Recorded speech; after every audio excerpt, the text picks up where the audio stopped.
Татар информ 1990 елдан бері татар һәм рус телләрендә яңалыклар әзерлибез. Компьютер, планшет, смартфонда. Яңалыклар, фикер, күзәтү.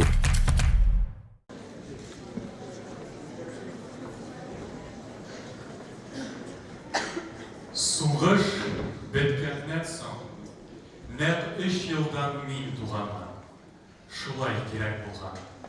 Мин туганмын. Туган илем минсез бер егеткә әле кимрәк булган. Тугансыңдыр син күлмәктән диләр.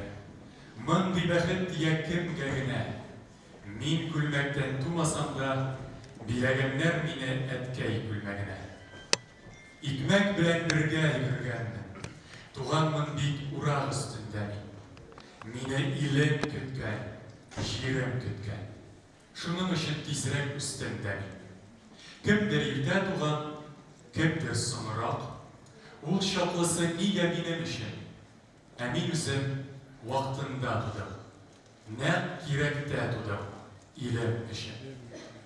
Ә бабамнар мине зур бер кеше булыр диеп өмет иткәннәрдер. Аклап булды микән өметләрен, алар миннән күбрәк көткәннәрдер.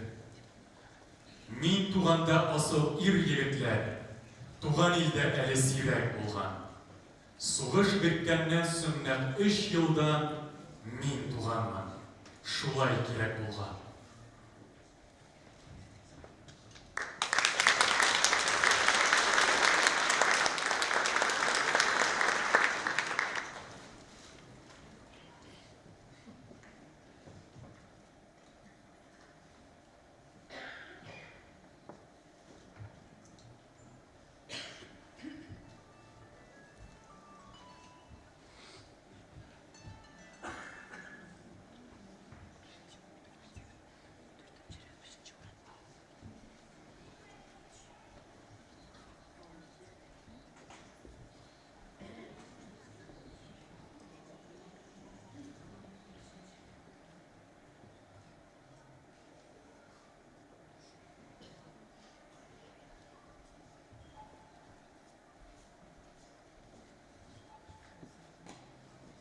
Роберт Мемнун'la 75 тула дигәнгә шансаң шан, шанмасаң шан. Бу чиракта ни әйтсәң дә хаклы буласың. Чөнки Робертта ылпат, ир ат кафас акыл һәм тәҗрибә, балаларча шикәрсезлек һәм шаянлык, үз аралар ярашып, бер-берсенә үрелеп яшиләр дигән. Аның балалар өчен язган шигырьләрен хәзер инде оныкларыбызга укыйбыз. Һәм әйтер идем, хәйләп калабыз. Әле генә урамнан уйнап кергән бер шук малай язып куйган дип әйтерсең. Роберт эшенә дигән тормыш авырлыклары аз булмаган. Шуңа да карамастан, күңелендә ялан аяклы малай, үзе әйтмешчә сөт кошы ömürlükə saqlanıb qalған. Həm bugünkəşə soylab tura deməkdir. İndi ılpatlıq yanından qarasan, bunda da saqlanırlıq sıfatlar bik көп. Robert müəllim onun bilan bizə şaxtay vaxtlar yenişə turub işlərə, siyasi vaqealarga qatnaşırğa turub keldi.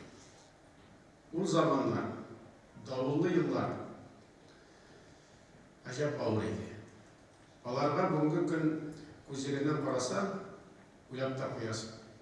Андый зур эшләргә тотынырга ничек кыюлыгыбыз җиткәндер. Ул чакта Роберт Мемнун трибун шагыйрьгә әйләнгән иде. Ул бит Югары Совет депутатларына да Татарстанның лаеклы статусы өчен көрәшү дулкынында килеп керде. Әйтергә кирәк, күп эшләргә, зур сынаулар аша узарга туры килде. Шунысы истә калган. Роберт үзенең сабырлыгы, тыйнаклыгы, үзен затлы тотуы белән үк шарыш тудыра. Әйләнә-тирәгә ниндидер тынычлык, дустана рух индерә ала торган шәхес. Ул күп сөйләүче түгел, ләкин үз сүзен әйтсә, җитди, кыска һәм бик тапкыр үтеп кергән иде. Әлі күптен түгел генә аның дәүсәвит мәзәкләрен карап чыкты. Ул әле игътибарлы тыңлаучыда икән. Булганның булганы инде. Күркәм шагыйребез Роберт, сезне шушы күркәм юбилей белән ихлас күңелдән котлап, шигъри юлларын, җырларын, тирән мәгънәле иҗатын, шул ук вакытта җәмәгатьчелек эшчәнлеге белән халкыбыз, телебез, әдәбиятыбыз, мәдәниятыбыз, республикабыз үсешенә лаеклы өлеш керткән өчен барыбыздан да зур тирән рәхмәтебезне белдерәбез. Исәнлек, саулык, гаилә бәхете телибез. Сиңа сокланып үзем дә бер вакыт түбәндәге шигырьләрен язып ташлаган идем. Ташлаган дип әйтмим инде, язган идем. Саклыйм. Әдәпле, зур йөрәкле, тыйнак, тирән фикерле. Шундый шагыйрь Роберт безгә үрнәк түгелме? Татар башкорт халкына син Худайдан зур бүләк. Озак яшә, иҗат ит, сиңа бездән шул теләк. Тирән ихтирам белән шагыйрь булу хыялы тормышка ашмаган мин Тимер баба.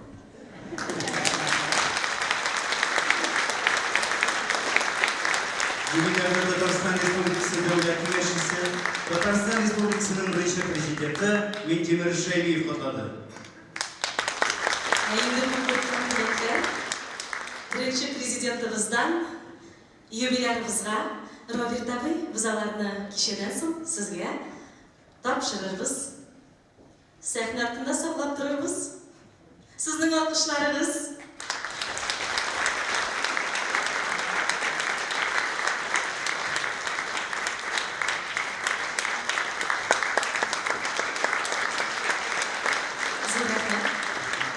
Сәхнәгә Роберт Миңнуллинны котлар өчен Бүтән дөнья татар конгрессының милли шурасы рәисе Уасил Шәйхразиевны чакырабыз. Рәхим итегез. Һәм шулай ук президент аппараты башындагы Мәдәниятне үстерү фонды җитәкчесе Хашимова Нурия Миннәхмәт кызын чакырабыз. Рәхим итегез.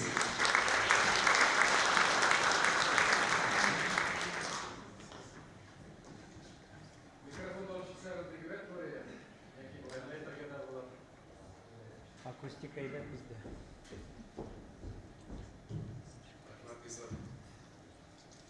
Хәерле кич, хөрмәтле безнең Роберт әфәнде, Роберт Нургалиевич, хөрмәтле бүгенге кичәгә килгән Роберт абыйның яраткан шигырьләрен, аның эшен, аның тормыш юлын, һәм аңа һәр вакытта рәхмәт булган тамашачылар.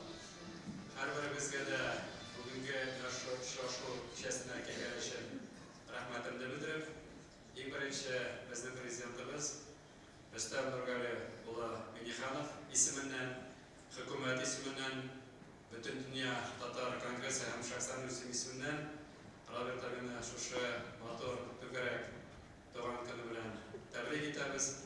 Сезгә бик зур рәхмәтле булып, Алла бирсә, алда да сезгә зур уңышлар, иҗатыгыз һәр вакытта шулай матур халык өчен булсын дип теләп, һәм сезгә һәр вакытта да ярдәмче булып калырбыз дип шушы сәхнәдән игълан итәбез. Рәхмәт сезгә.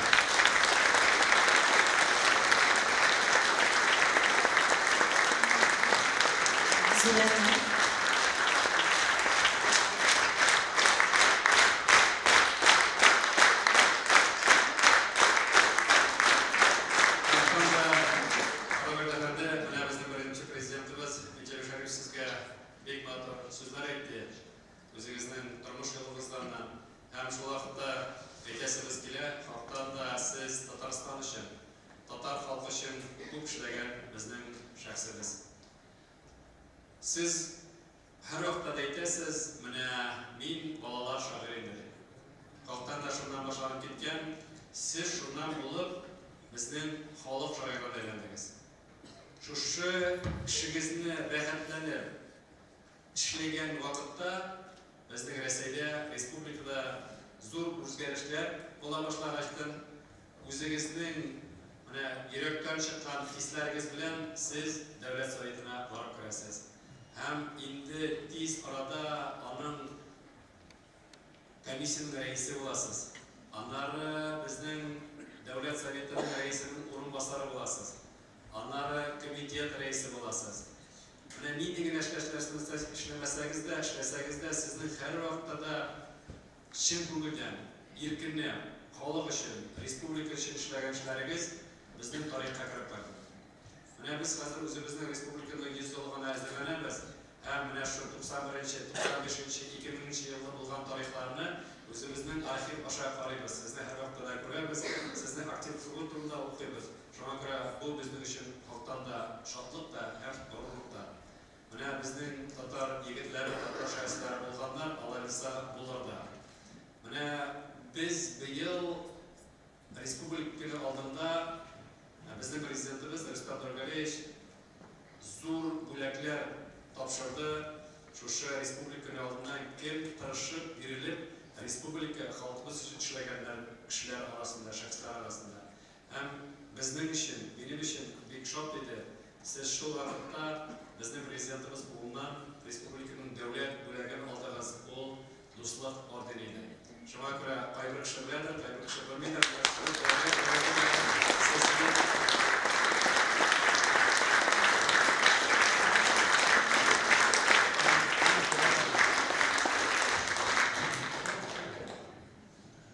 Шуңа күрә сезне чын күңелдән тәбрик итәбез һәм менә миңа Роберт әйтә, юк әле ул зуррак та орденнар ди. Бу ди республика казанышлары өчен булган орден ди. Шуңа күрә чын күңелдән шуны тәбрик итәбез. Сезгә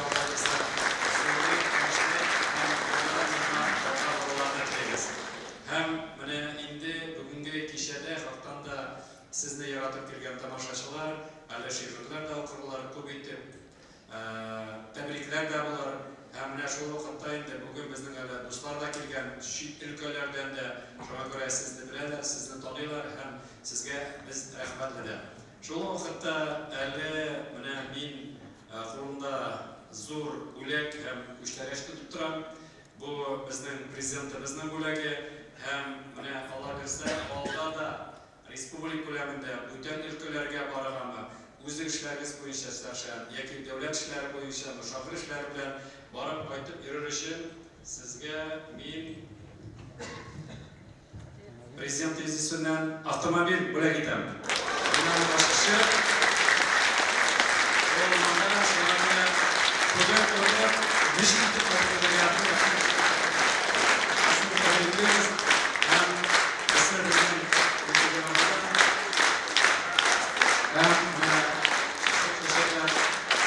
Allah bize bugünkü şıraşın içerisinde bir motor layıklısı. Rahmet sizlere başlaşınca.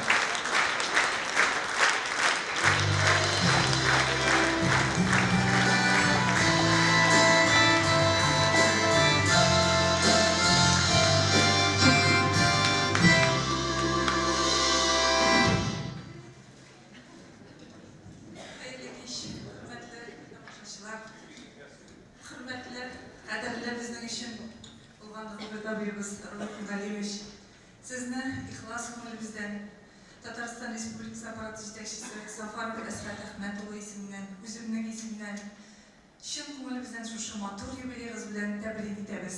Ishimdan siz suqlanuga loyiq shaxs. Sizdan o'rnak olamiz. Sizning ijodingizni har birisi yarata hurmat etadi. Sizga Alloh taolo salomatlik, tegizlik, bolalar quvonchi nasib etsin. Siz xalq shoiri, xalq sizni yarata hurmat etadi. Siz shu hurmatda yaratuda o'zingizning ijodingizni olg'a tavada davom etib, o'zingizning o'quvchilaringizni suyundirib, uzoq yillar ijod umrida salomatlikda, tegizlikda umr kechirsangiz, bayramingiz bilan sizni.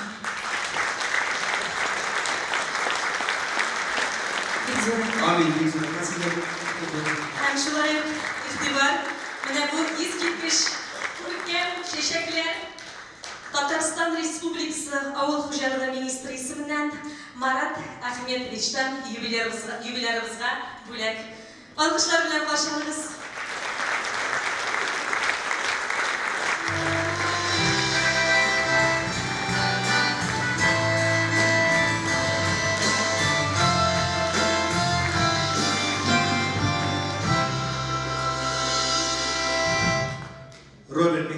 sözlerine kompozitör Masuda Şamsıddin ve icad etken bağışlау jürün Tataristan'ın halık artistisi Rimma İbrahimova başkara.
чакта малай-шалай гына булганбыз.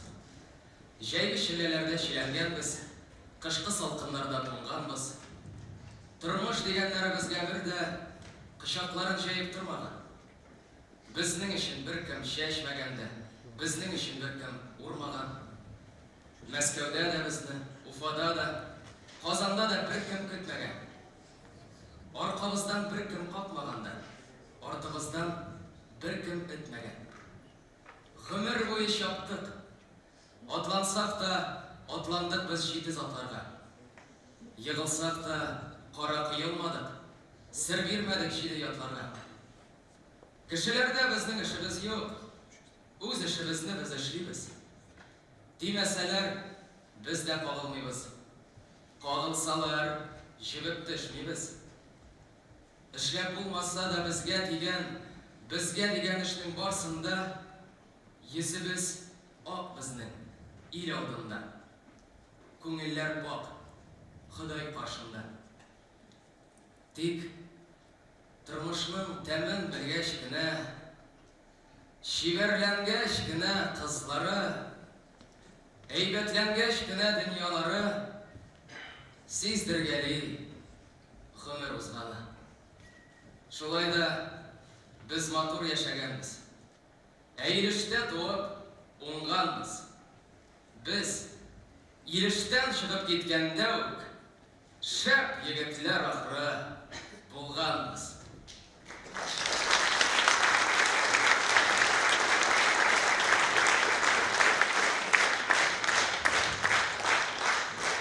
Югалтабыз.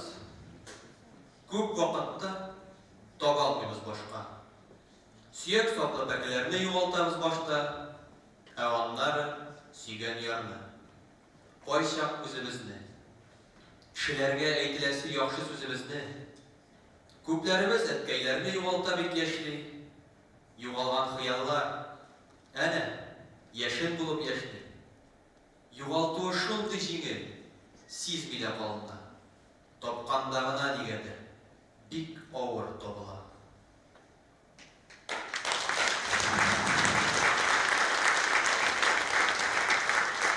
Бу дөньяның караларын мин генә агарта алмам. Каралган күңелләрне ничек тә агарт Аллам. Өстә куйра болытлар мин генә тарата алмам. Кап-кара болытларны ничек тә тарат Аллам. Туңган, өшегән җаннарны мин генә җылыта алмам. Җылыга мохтаҗ җаннарны ничек тә җылыт Аллам. Таштай каткан бәгырьләрне мин генә йомшата алмам. Тош бәгырьлеләр күбәйде, ничек тә йомшат Аллам. Бу дөньяның бөкреләрен мин генә төзәтә алмам. Синең генә кулдан килә, ярдәм ит миңа, Аллам. Күпме генә тырышсам да, дөньяны үзгәртә алмам. Бу дөньяны яхшы якка ничек тә үзгәрт, Аллам. Исән чакта синең алда бурычлы булып калма. Дөньяны матурлык итә, ярдәм ит миңа, Аллам.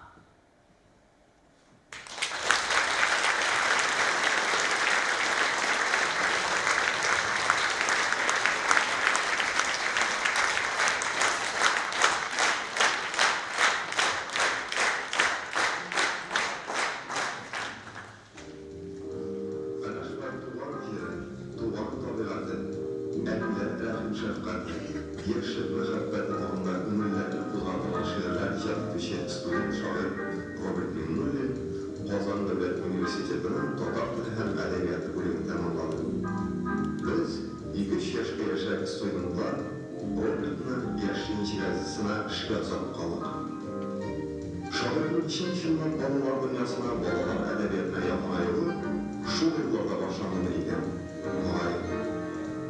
Birden bir balalar gazisi yaşayınca hem birden bir balalar jurnalı yaptım. O çakta Tatar balalar edebiyatının müzegiydi. Yaşayınca gazisinde edebi hizmetler olup işleyende Robert Münir'in şoyanşık dilde yazdığı şiirleri kut basıla başladı. Uzaklar bir anın balalar için Акбайсел Кара исемле беренче учтенче тағаларында күрдек.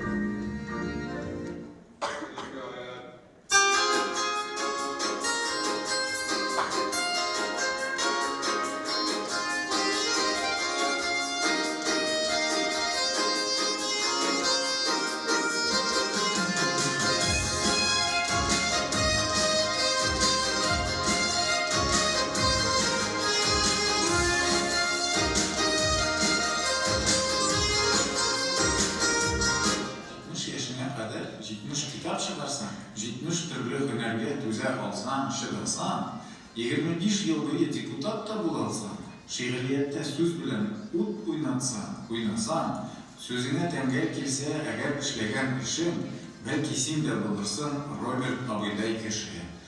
O bir Tatar halkının en güzel görünüşü, bir yüzünde ne kadar talantlar bölünüşü.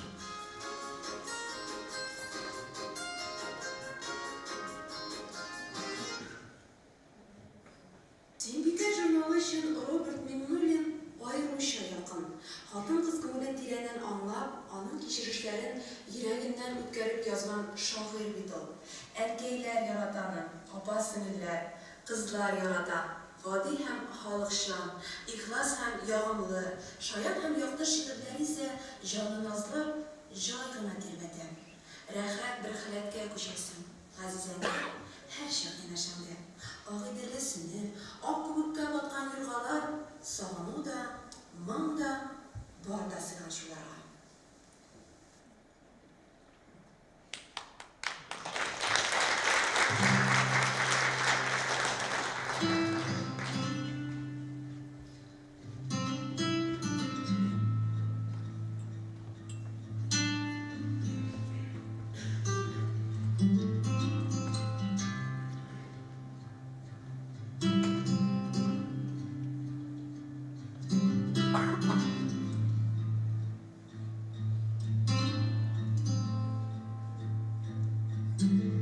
Роберт Миннуллинны республика басмалары һәм нәшрияты белән озак елларга сузылган хезмәттәшлек һәм дуслык җепләре бәйли. Ул редакцияларда эшли. Күп еллар буена редколлегия әгъзасы да булып тора. Нәшриятта аның бик күп басмалары дөнья күрә.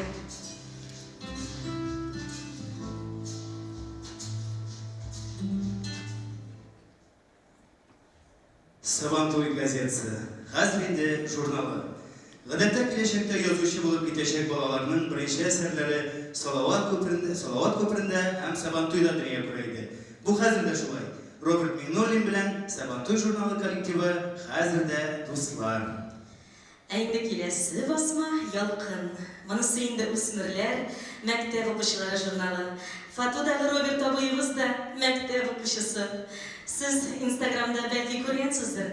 Роберт абыйларның юбилее уңайыннан ялкын укучылары аның шигырьләрен укып, видеога яздырып, шиктәргә дә урнаштырып барган иде. Кадерле тамашачылар, сез инде аңлагансыздыр. Без әлеге коллажда Роберт Миннуллинның үсеш китапларын күздән кичерәбез. Ай-яй-яй, карагыз әле, нинди күз явын алырдай егет булган икән Роберт абый студент чакларында. Һичшиксез гашыйк булырлык бит ирекәйгә бит. Әйе, сибигә тыштана да күз төшерик әле. Монсы инде кызларның йөрәген яндырып да, үз йөрәген Клара ханым кулларына тапшырган Роберт абыебыз. Бу аларның туй көннәрендә төшкән фотолары. Әйтеп үзгәнебезчә, бу Сөембикә журналы тышлыгында. Әйе. Әйнде киләсе журналыбыз менә монда Казан утлары. Менә ул Казан утлары тышлыгында Роберт абый инде танылган шагыйрь, язучы. Казан утлары академик басма. Күп еллар дәвамында татар әдәбиятының барышын билгеләгән журнал. Роберт Миннуллин бу басмада иҗатының барлык китапларында да актив басыла. Шигырьләре белән генә түгел, публицистик язмалары, тәнкыйть мәкаләләре белән дә күренеп килә. Роберт Миннуллин иҗатының эволюциясын Казан утларында дөнья күргән әсәрләре буенча гына да күз аллап булыр иде. İçtimai siyasi basma bulgan Tatarstan jurnalı tışlarında Robert Minнуллин депутат, aktif cemaat teşekkürlüsü, Сөз уңайыннан әлеге журналда ул күп еллар буе редколлегия ағзасы булып тора. Аның тормыш иптәше Клара ханым да әлеге басмада эшли. Әйе, әйді, менә монысына минемчә шәрих кирәкми.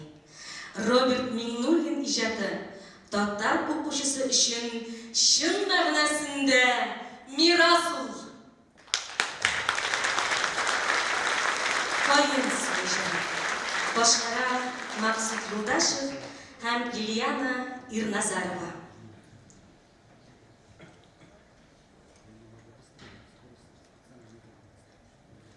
Сәхнәбез түрендә Казан нуры оркестры.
Роберт абый сезне халыкара конкурслар лауреаты Наталья Кармачева котлый.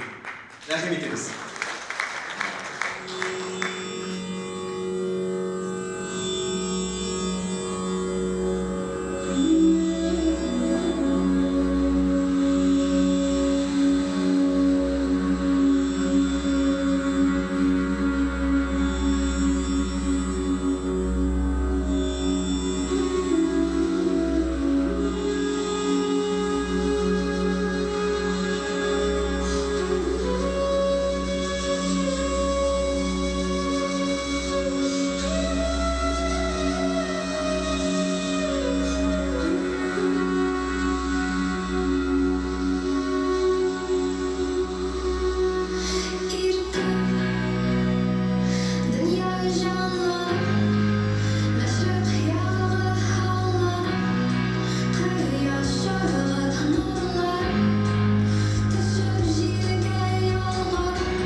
хыялың. Минем күңелгә һаман да сандугачлар ялый. Мин һаман да йолдыз шүклим, мин һаман да сәфәрдә, мин һаман авыл малае. Өйрәнә алмыйм шәһәргә. Мин һаман да әйбәтлеккә, матурлыкка ышанам. Булмаганга исем китми, булганына хушланам. Мин сөям һәм нәфрәтләнәм, бармы минем ансыз эш. Мин һаман шул ышанучан, мин һаман шул ыштансыз. Мин һаман нечкә күңелле бер катлы сабый әле. Кайберәүләр мине һаман сандыйга саный әле. Әллә кем була алмадым. Мин гади шагыйрь генә. Язган булам, сызган булам, яшимын сабыр гына. Хәзер инде минем кебек кешеләр бик сирәктер. Нишлисең? Дөнья булгачтын, шагыйрьләр дә кирәктер. Менә шулай. Белмим әле ниләр булып бетәсен.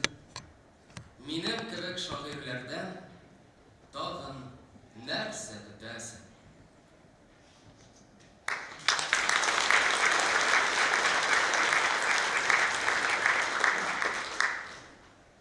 Шигырьне мин үзем язмыйм. Кемдер әйтеп язган. Колакка шигырь пышылдап, мине юлдан язган. Миңа кемдер әйтеп тора, мин язып кына барам. Тик язып өлгерә алмыйм. Яисә бетә карам. Ул иң әйбәт шигырьләрен әйтеп тора кич иртән, ләкин язып ала алмыйм. Мин бик начар ишетәм. Колагыма пышылдаучы Ходай түгелдер димер. Ходай әйтеп торса күптән, мин Тукай булыр идем.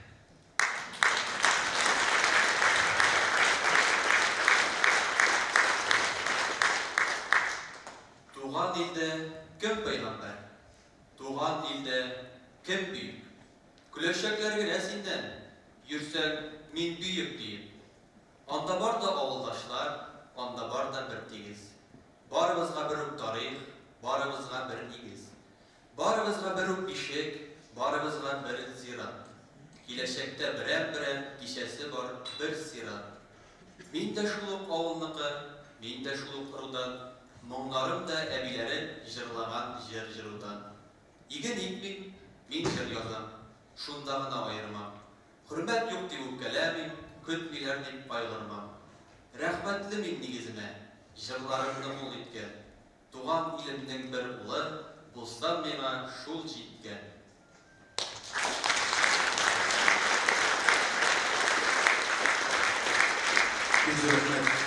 Роберт Минновин сүзләренә Риздәхияр иҗат иткән төшмә җырын халыкара конкурслар лауреаты Сөмбел Ситикова башкара.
Айдын Сергеевна.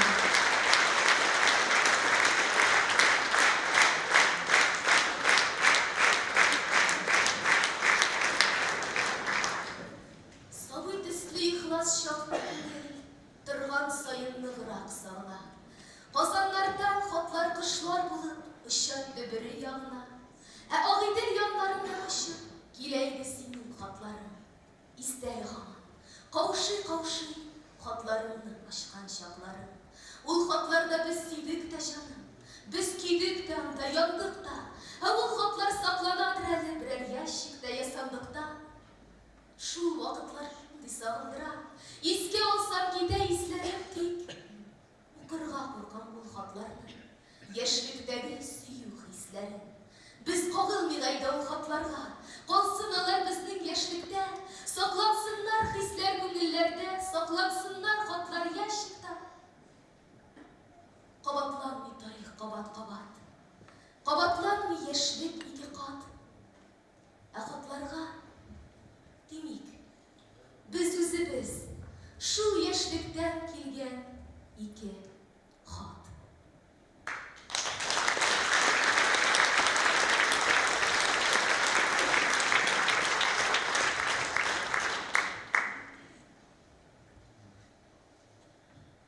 Гомер буе сине сөйдем. Син һаман сер, син тылсым.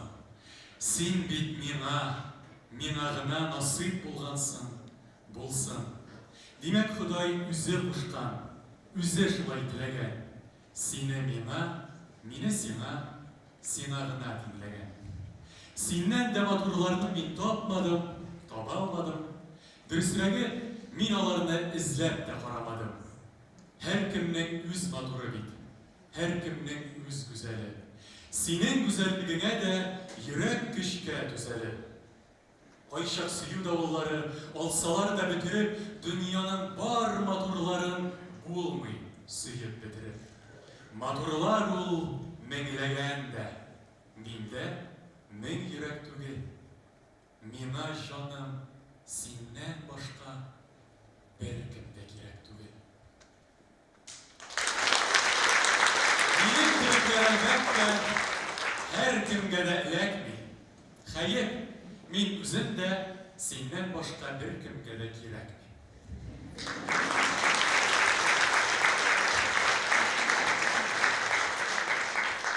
Мин сиңа күз яшем, әрнүгенә дә инде. Нишлисең? Сөю, сөелү әрнү белән бер инде. Көчәйгән саен мәхәббәт әрнүләр арта бара. Безнең йөрәкләр тулыдыр сөюдән калган яра. Кичер бу газаплар өчен, әллә миңа рәхәтме? Тик беребез дә теләми башкача мәхәббәтне.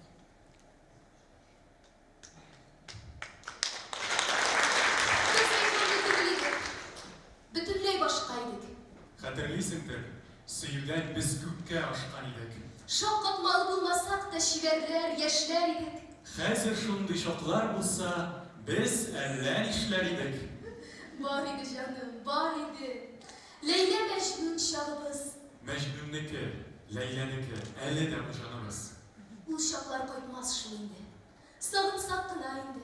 Һич югында сагынганга сагынсак кына инде. Сагындыра. Мәхәббәттән. Без уңдык микәнни ул? Ул чибәр кыз, чибәр егет, без булдык микәнни? Әйе. Ләйлә Мәҗнүн без идек ул, без идек. Ә бит нинди асыл идек, зифа идек, төз идек. Бер-беребезгә иң матур сүзләр пышылдый идек. Юк, без бер дә үзгәрмәдек.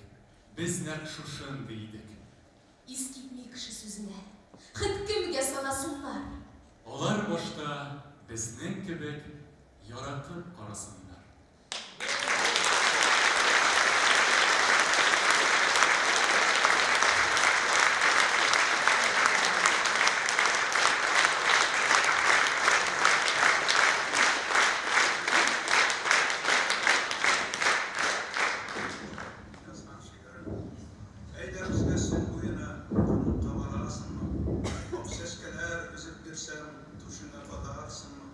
Sen boyunun birliğine avuz edip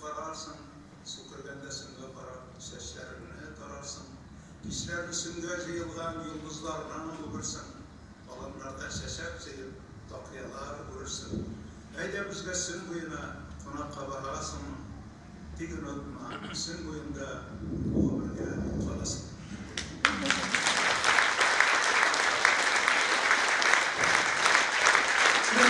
Memnuniyet'in durmuş ilkeşi, Clara Hanım memnuniyeti. Clara Hanım çiçek beylemi hem bu alkışlar halkımızın şeksiz muhabbeti bugün sizge.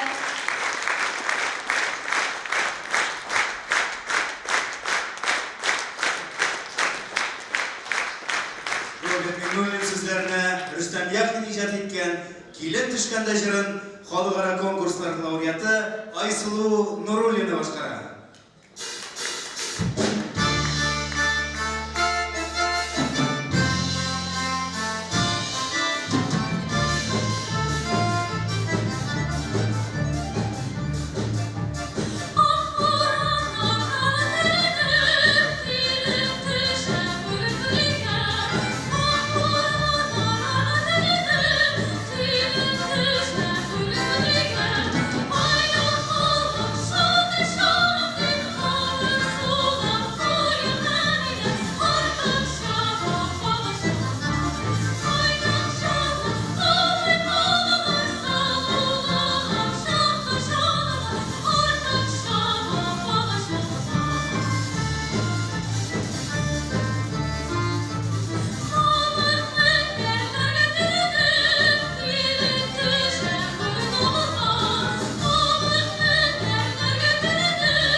Айсулу Нуруллина. Kazan Nuru orkestra жетекчиси Расим Ильясов.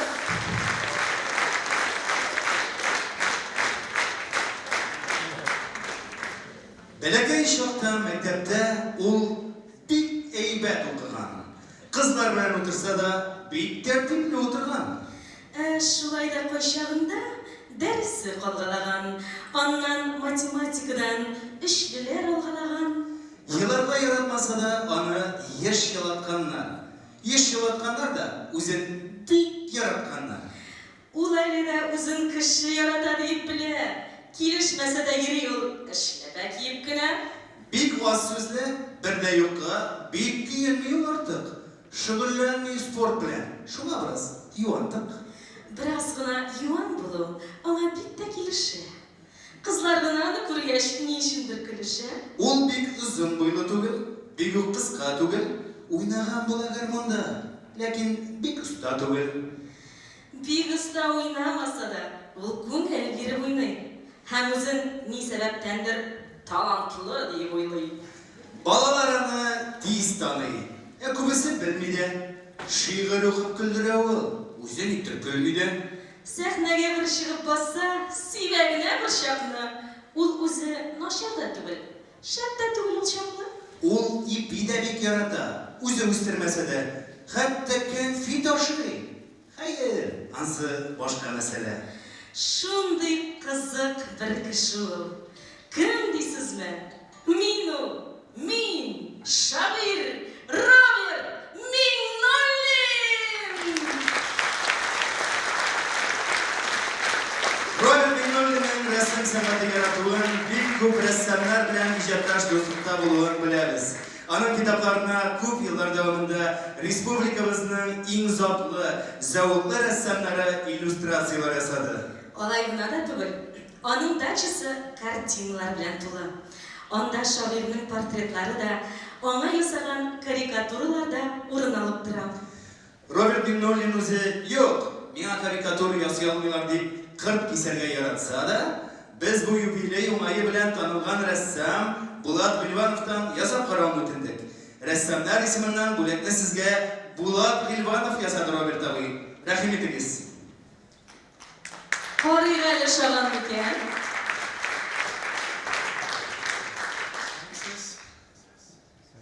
Ахырсы, бүтән рәссамнардан делегат булды. Роберт абыйга иҗат кешегә нинди теләкләр? Безне тагын да яңа әсәрләр белән шатландырырга. Менә үзем шундый бер кечкенә шәһәр ясадым.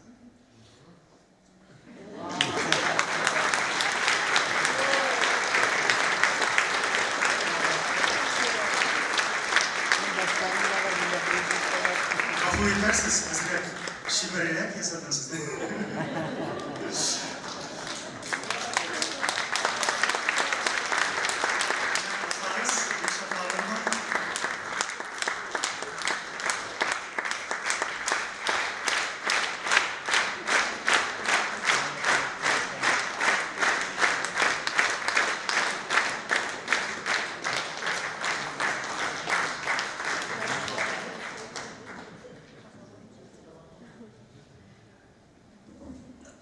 Миннән болай көлгәннәр юк әле. Роберт абый, дачабызга яңа экспонат сезнең.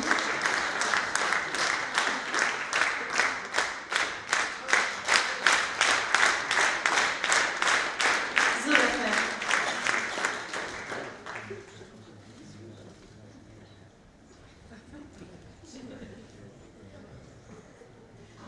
Роберт абый, сезгә Монреаль шәһәреннән Хакейның туган ягыннан кайнар сәламнар.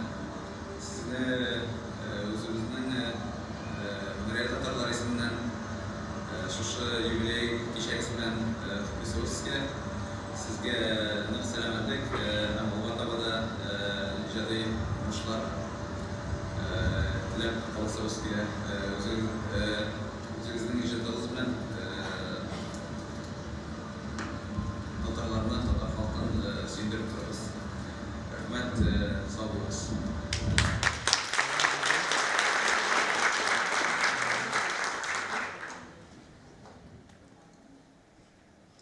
Нишләттегез мине, агыйделем, чагылтавым, сөнем, шәммәтем. Шигырьдә дә сез яши алмыйм, сагыну да минем сәнгатем. Мин илһамны инде Парижлардан, йолдызлардан да бик эзләмим. Сагынуга чыдый алмаганда, әйләнәм дә кайтам сезгә мин. Диңгез эзләп киткән шигъри сүзем, агыйделгә җитсә туктала. Торая да шигъри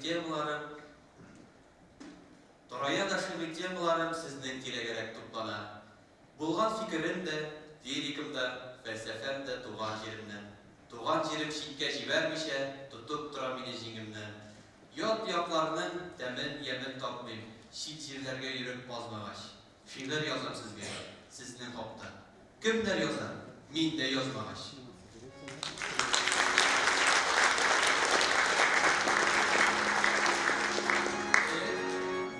Авылга кайтулар вакыйга була иде. кайтулар я бәйрәмгә, я туйга була иде. Авылыбызга кунаклар килеп керерләр иде. Атлар тугарылыр иде, этләр өрерләр иде. Күңелләр киң, табыннар мул, барсы да җитәр иде. Бөтен авыл шау-гөр килеп, әй бәйрәм итәр иде. Юклык дип тормаслар иде. Җаен табарлар иде. Кунакка хөрмәт йөзеннән мунча ягарлар иде.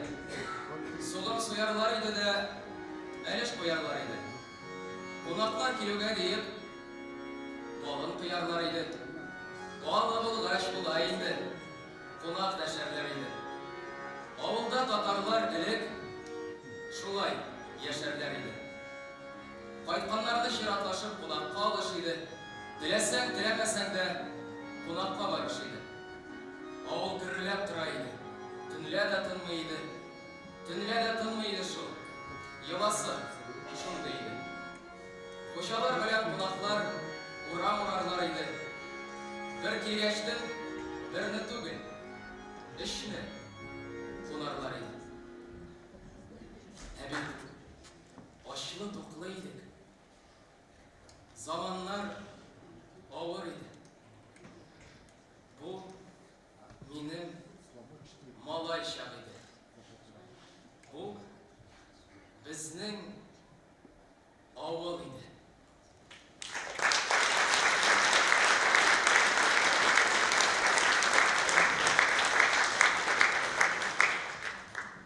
Бір тынғысыз жан болдың индені, тұра алмайсың бір орында.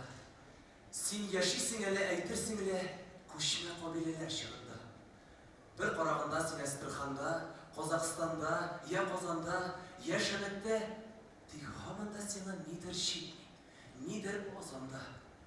Юлы болса, ике уйлап тұрмай шығып кетер едің ойға да. Тек аңладың мекен, шулық екен дүния дегенлері қойдада. Йырақ жерлер сені тақта қалан, қоян келген сені көшмәлек. Ол мұғайын йырақ ғасырлардан, бабамлардан қалған істәлік. Дола жетмей сенің көңіліңе, кеңілік керек сенің күбікке, арғамақлар керек шабар үшін, батырғаншы аппақ күбікке. Шығар үшін йырақ сәфәрлерге, тұрыр үшін хаман ырғылып, бабамларының қоны ойнесінде, шул бермедір сен атынғылық. Тек біз күттен отырап тұрмышташы. Туры келе шулды қойнарға, әнкейтағын бик ұршылып жазған. Жиынасың тағын қойларға.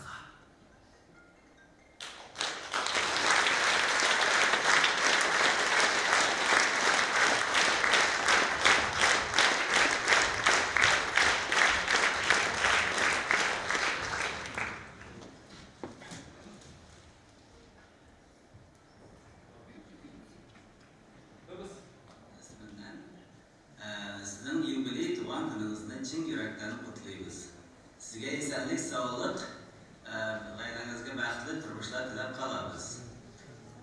Қадірлі Роберт әфәнді, біз білеміз, сіз бик таныклы татар халқының бик мөһим өлеш керткен шагыйрьсез. Роберт әфәнді, біз сезнең язматур язган шигырьләрегезне кичкенә вакыттан, бала чактан башлап, тыңлап, өйрәнеп укыган идек. Хәзер монда да Австралиядә татар мәктәбе бар, Якшәмбе мәктәбе. Һәм шунда да біз татар балаларны, сезнең шигырьләрне дә укытабыз, сезнең язган китапларны укытабыз. Шулай ук сезнең сүзегезгә язган күп җырлар бар, әнкәйнең дугалары. Аны да безнең Австралиядә ханымнар җыр группасы төркеме бар. Шунда без җыелышып, ул җырны да бик рәхәтләнеп, бик яратып җырлыйбыз. Шуңа сездә хәзерге вакытта сез зур бер татар блогеры булдыгыз һәм социаль челтәрләрдә дә татар телгә, татар милләттәшләребезгә бик зур өлеш кертәсез. Австралия белән Татарстан уртасында да bir haber kanalı şekilli bulup yatar. Biz de sizin bloggerlarını, sizin çıkargan şiirlerini, фотоларны һәм төрле хәбәрләрне карап барабыз. Сезгә бик зур рәхмәт шуның өчен. Тагы да сезнең туган көнегез, сезнең гомер бәйрәмегез котлы мөбарәк булсын. Чын күңелдән сезне котлыйбыз һәм иң изге теләкләр телибез.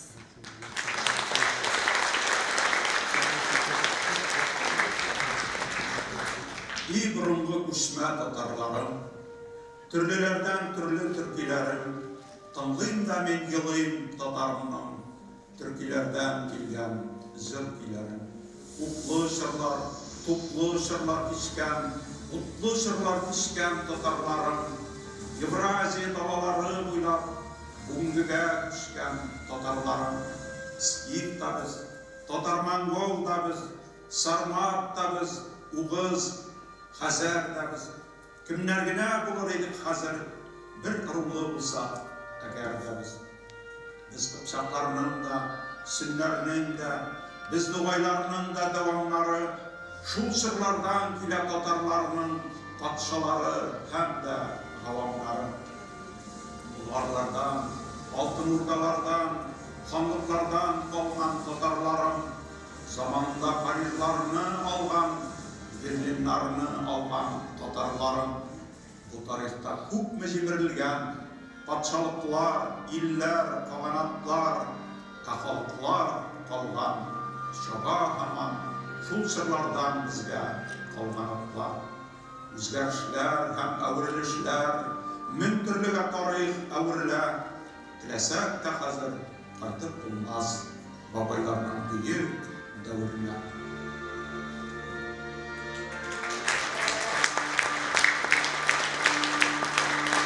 Роберт сүзләренә Резида Ахиярова җиткән Кылч Шәриф җырын Татарстанның атказанган артисты Рөстәм Асаев башкара. Каршы алыгыз.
Hörmətli Robert Müəllimimiz, şimdi bundan şu yubileyimiz bilen tebrik edersin ki sizge bir Allah'ın rahmetini aytasın ki bana şu kazana ki mine dürüst yıllar işletkeniniz için gelecekte de icabı olmuşlar sizge. Apağız bilen tigizlikte isyan sağ bulup matur şiirler, poemalar, icablar sizge Robert abi. En mühimi isyan sağ bulunuz. İlk zararı rahmet sizge.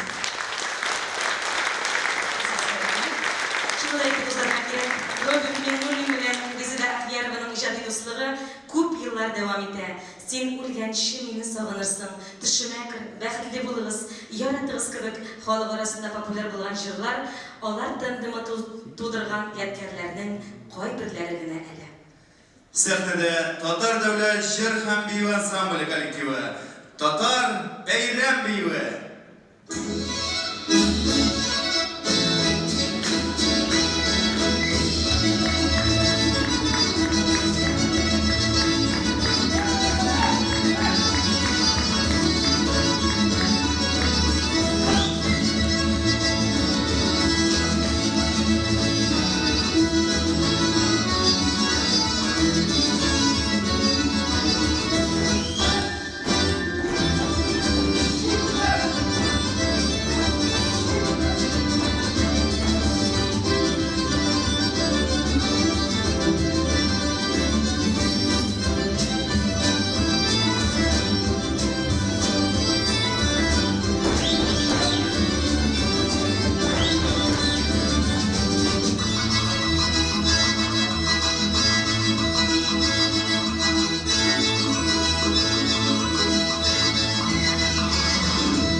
Мин яшьлимен сезнең арагызда. Мин яшьлимен сезнең белән бергә. Барып була сезнең белән яуга, киреп була сезнең белән гүргә. Мин сагынып искә алачакмын сезнең белән үткән елларымны. Мин тагын бер тапкыр үтәр идем сезнең белән үткән елларымны. Мин дә төшеп калганнардан түгел. Мин шулай ук әллә кемдә түгел. Сездән артык җирем булмаса да, мин әлбәттә сездән ким дә түгел. Сезнең белән мин ярышмыйм. Сезне тырышсам да узып булмас иде. Ә шулай да сезнең үзегезгә миннән башка кызык булмас иде. Мин яратам сезне, чордашларым. Сез кадерле миңа барыгыз да. Шуңа күрә дә мин сезнең белән, шуңа да мин сезнең яныгызда. 15 минутлык тәнәфес.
Роберт абый бик кунакчыл кеше буларак, бу мәҗлескә иҗатында, тормышында әһәмиятле роль уйнаган кадерле кешеләрне җыйды. Һәм мәҗлесебезне без Базарбай Бикчәнтәевнең Арап кызы Гөләем җыры белән ачып җибәрдек. Ирек, хәтерләсәң, шагыйрь сәясәтче дә булырга тиеш дигән сүзләре бар Роберт Миңнуллинның. Саясатчы, демәк, дөньяда, илендә, үзе яшәгән заманда барган вакыйгаларның үзәгендә кайнарга тиеш дигән сүз ул. Без моны шагыйрьнең Инстаграмында күрдек инде. Ул кая барса, йөрсә дә, вакыйгалар һәм игътибар үзәгендә. Хәтта базарга җимешләр алырга чыкса да, дуслары, танышлары аны көтеп ала. Шагыйрь буларак та, саясатчы, депутат буларак та Роберт Миңнуллинга үз гомерендә бик күп сәфәрләргә чыгарга, җыеннарда катнашырга, кызыклы шәхесләр белән аралашырга туры килә. Дуслары дөнья буйлап сибелгән аның. Инде менә бүген ул аларны үз ватанында кабул итә. Бу кичәгә дөньяның төрле илләреннән, дәүләтләреннән Роберт Миңнуллинны белгән, аның белән озак еллар иң куеп ят иткән, аралашып яшәгән каләм ияләре, җәмәгать эшлекләре җыелды. Татар шагыйрен, татар шигъриятен зурлап килгән кунакларны кабул итү зур дәрәҗә җаваплылык ул. Тынгысыз бер заманда нәкъ менә шагыйрь дөньяның төрле почмакларыннан каләм ияләрен җыя. Бу иминлеккә, бердәмлеккә өндәү, ягъни илчелек миссиясе да дигән сүз бит әле ул, миңа калса ирек. Дөрес. Иң беренче итеп сәхнәгә Роберт Миңнуллинның казах дусты, Казакстан Республикасының ат казанган артисты, сәнгать белгече, Астана мәдәнияте журналының баш мөхәррире Сирик Аспанны чакырабыз. Сәхнәбез түренә рәхим итегез. Хәерле кичәләр. Рәхим итегез кунаклар. Ассаламу алейкум, кешәр, хөрмәтле улы татар халкы. Сіздерге ұлы қасиетті қазақ жерінен дұғай сәлем.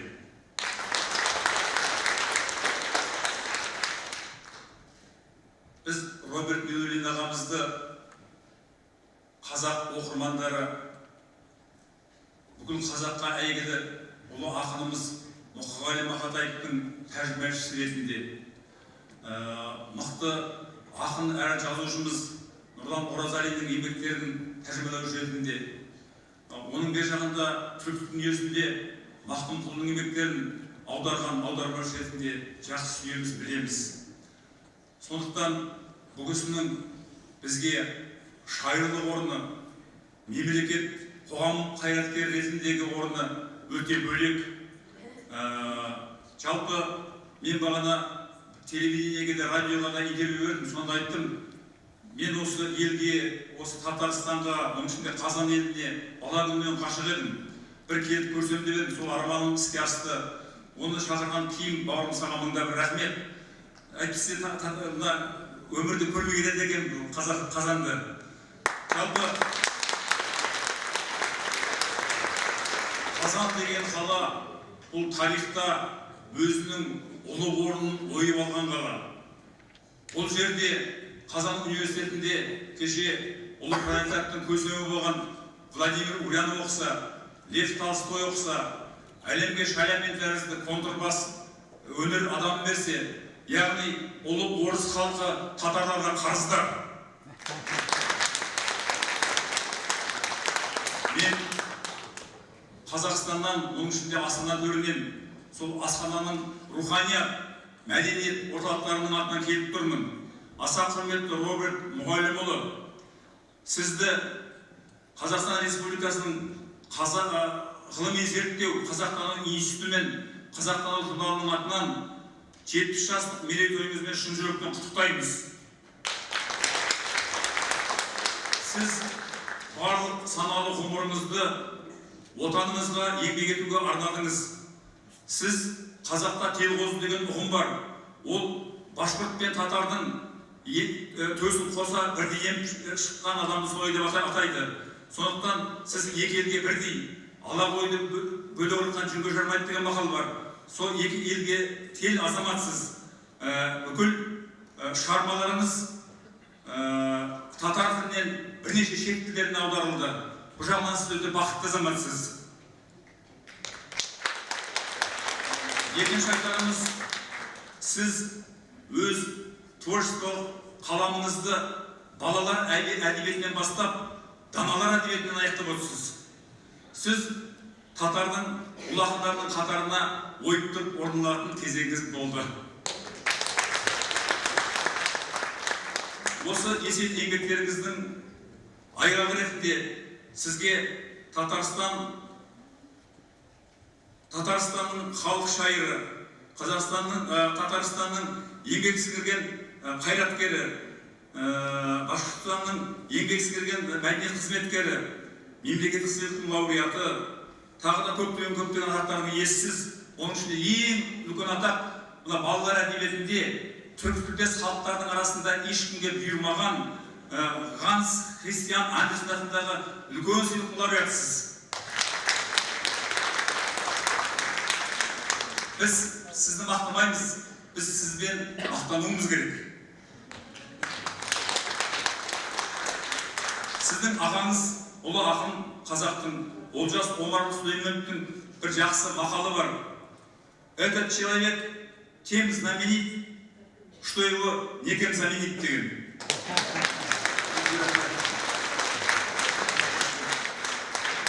Сондықтан болашақта сізден үлкен шығармашылық табыстар күтеміз. Қазақтану журналы мен Астана мәдениет журналы сіздің болашақта шығатын шығармаларыңызды өз беттеріне қуана басады. Сізге үлкен шығармашылық табыстар мен мол жетістіктер тілейміз. Басыңыздан бағыңыз, астыңыздан тағыңыз таймасын. Жеңгемізбен екеуміз бір жасықта қартаюға Алла нәсіп етсін.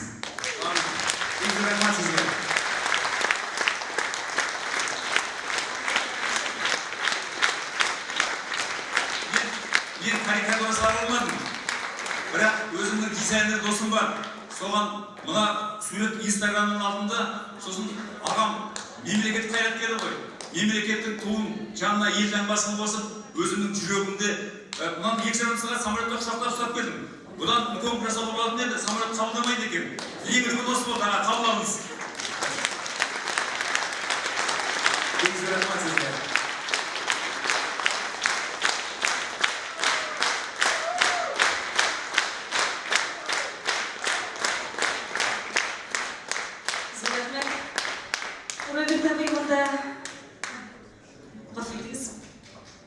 Жаңа айттым ғой, Роберт ағамыз Мақтұмқұлыны аударған, Мақтұмқұлының медалінде иесі, сондықтан Мақтұмқұлының дүние деген өлең орындап берейін сіздерге.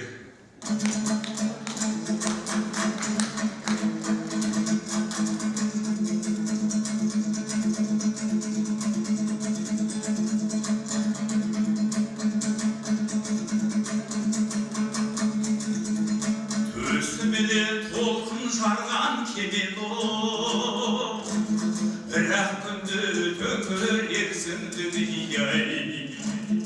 Қасарсан қапелімді оқ кетеді, баспанасыз қалдырарсың дүние-ай.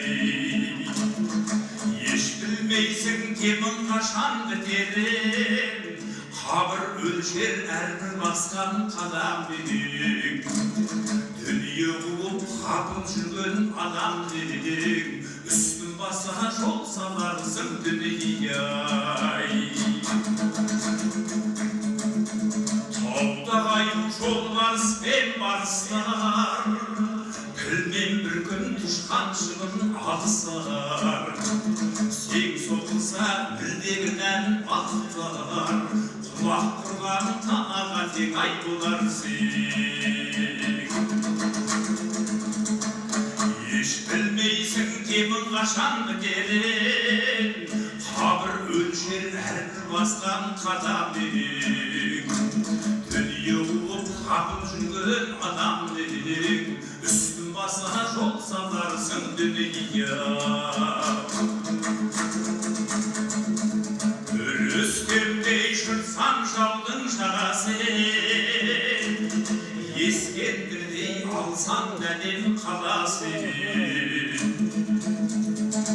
Ұлықпандай тапсаң дерттен дауасын, бәрібір сен жермен жексем ау боларсың. Ұлықпандай тапсаң дерттен дауасын, бәрібір сен жермен жексем ау боларсың.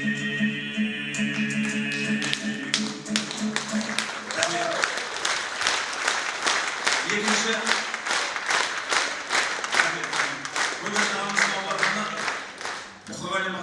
сәби болғым келеді деген әні, соны тыңдаңыздар.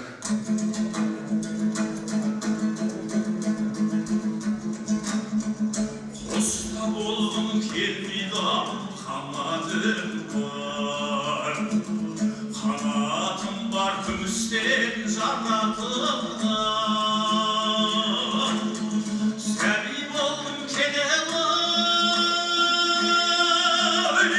сәби болғым. Бұл өмірден хабарсыз жаңа туған. Сәби болғым келеді,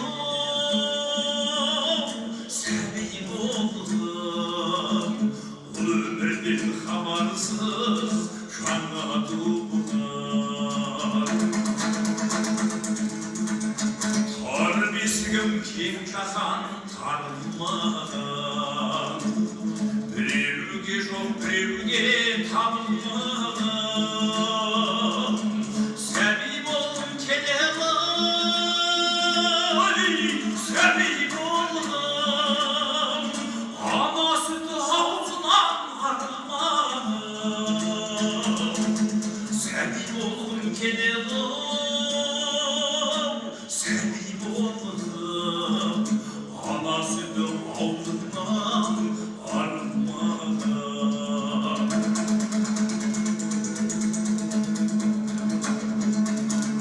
Құста болғым келмейді, қанатым бар. Қанатым бар күмістен жаратылған. Сәби болғым келеді, сәби болғым. Бұл өмірден хабарсыз жаңа туған. Сәби болғым келеді, сәби болғым. Бұл өмірден хабарсыз жаңа туған.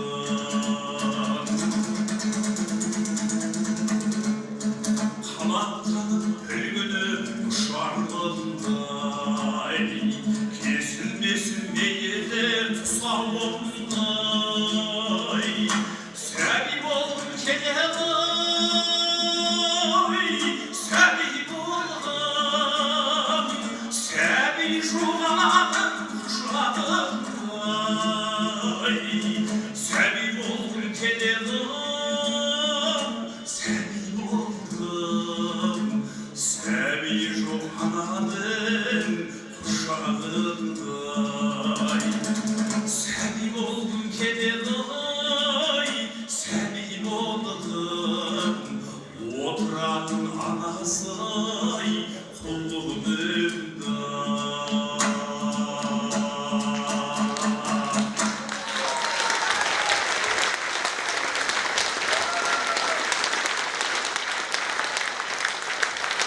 Қазақстанның атқазаған артисті Серик Аспан. Сіздің алғыштарыңыз зор рахмет. Muhterem қонағымыз, бек зор рахмет деген шүкір аталар сізді. Енді шеттен келген қонақтарымыз янына кенет кіне өзіміздің бір ұлы қонағымыз келіп түшті, Роберт абай. Әйе, сіздің ең матур шиғырларыңызға, ең матур жырларын яңратушы Татарстанның халық артисті Салауат Фәтхетдинов.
Taşlama enkey taşlama Yine izlege dıvanan Taşlasa izgi dıvanan Yine bəxtli bulalım Taşlasa izgi dıvanan Yine bəxtli bulalım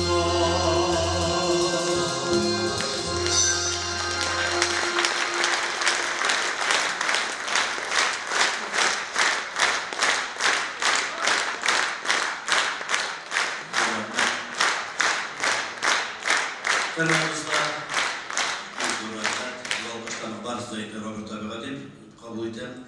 Robert abi bir rahmet, ben bugün olduran çıktım çünkü o kişiye tramvaylar to'xtagancha qaytaruv maslahat. Kişi yazıp ulaşar çünkü bir ko'p artistlar birisinden birisi yeş, birisinden birisi motor. Buna göre olduranchalar qolayman deb chiqdim. Bir Robert abi bir qatı hurmat etem. İrler işi yaratan deyip etirdim. Bu kadar irler işi yaratı da kadar zakınlaştırıldı. İsterse yaklaşmayı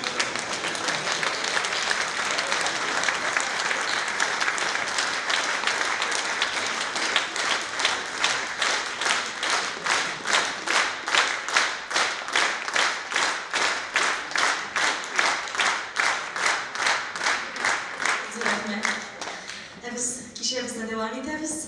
Qonaqlarımızı qabul ederiz.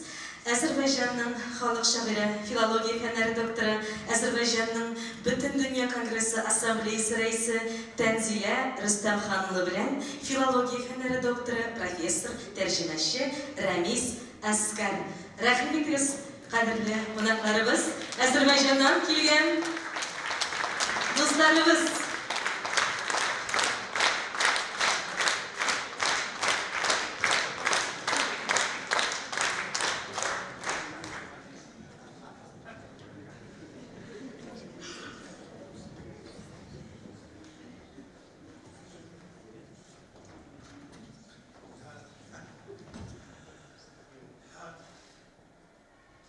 Kıymetli dostlar, aziz Tatar kardeşlerim, ben size Xəzər sahilinden, Bakı'dan ateşi Azerbaycan salamı getirdim.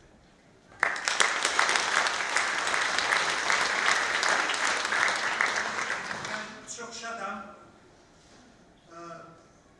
büyük Tatar şairi, çok uzun illerden beri dostluk ettiğim kardeşim, dostum, Tataristan'ın hem publisist, hem jurnalist, hem ictimai siyasi hadim, devlet adamı, deputat gibi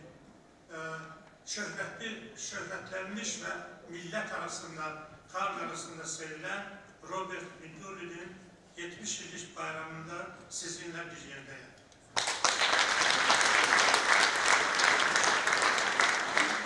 Дорогие друзья, в начале 19 столетия, когда русская армия, царская армия захватила северную часть Азербайджана, услышав языка близок к татарскому, нас назвали татарами. Таким образом, значит, почти 100 лет азербайджанцы, азербайджанские тюрки во всех, значит, официальных бумагах отмечается как татары. В этом есть великая истина, потому что мы на самом деле один единый народ, начиная с шумеры, кенгеры, булгары, камеры, не знаю, разные бадьяры, где есть вот это ар, татар, азер, они все единый народ, под разным названием. Но поэтому вот сегодня мы здесь стоим рядом. Не думайте, что мы представители разных народов. Мы оба татары. Он казанский татар, а я азербайджанский татар. Или я азербайджанский турок, он казанский турок. Я Роберта знаю с 1971 года.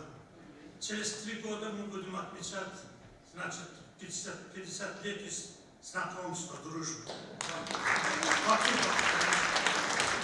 Он тогда был еще студентом, или только что окончил университет, был очень такой скромный, мало говорил, но и тогда был мудрый, как сегодня, мало выступал. Это тогда мы познакомились в всесоюзном фестивале молодых поэтов. Но говорил всегда очень искренне по существу, и сразу мы подружились. С того времени мы часто встречаемся в Баку, в Казани, в разных мероприятиях, в разных странах.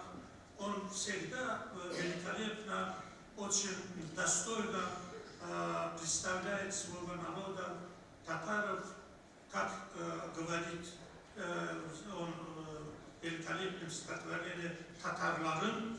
Татарларым – это не только его гимн, татарларым – это гимн татарского народа.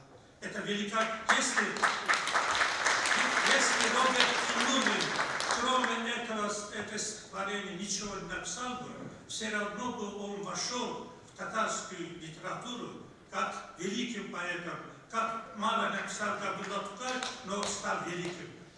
Таким образом он тоже стал великим.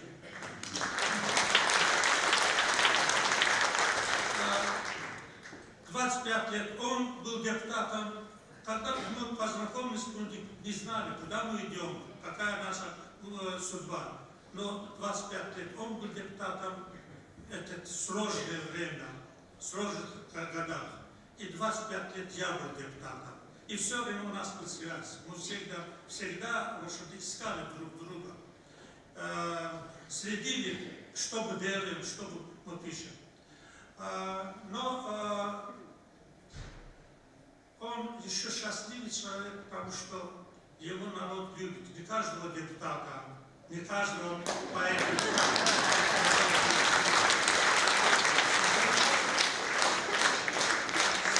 Со мной были депутаты, 25 лет со мной рядом сидели, но народ никогда их голос не слышал. И просто вот это, чтобы место занять, чтобы там это место не было такая пустая, их избирают таким образом. И сейчас продолжается это. Но Роберт был настоящий народный депутат, и поэтому вот я когда был в юбилее Габдулла Тукая, я заметил, как люди его любят, как дети его любят, как везде его останавливают. Значит, разные вопросы, разные, значит, ему комплименты. Для меня это было очень радостно, что мой друг в Татарстане приобрел такую славу, такую любовь. Это и счастье для поэта. Я всегда говорю: Роберт, ты сегодня с нами живешь, но ты поэт будущего. Ты поэт будущего Татарстана, потому что тебе читают маленькие вот читатели, они граждане будущего и будущего Татарстана. Поэтому, я думаю, стоит еще раз аплодировать вот того человека, который...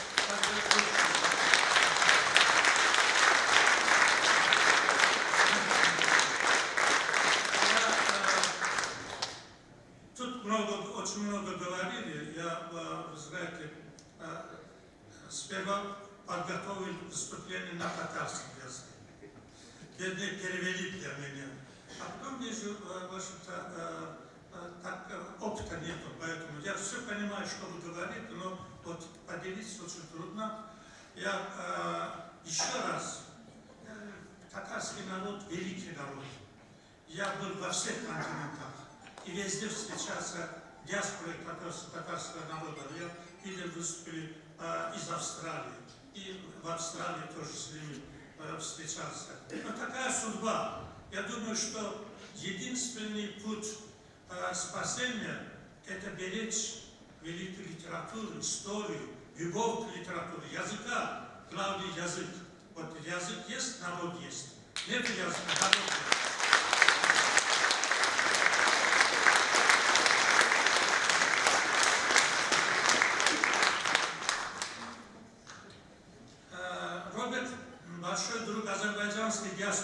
Татарстане, я знаю. Поэтому я от имени Всемирный конгресс азербайджанцев его, в общем, благодарность в честь его творчества 70-летия, мы его вот даем этот пакет. Я думаю, это будет очень хороший память об этих людях.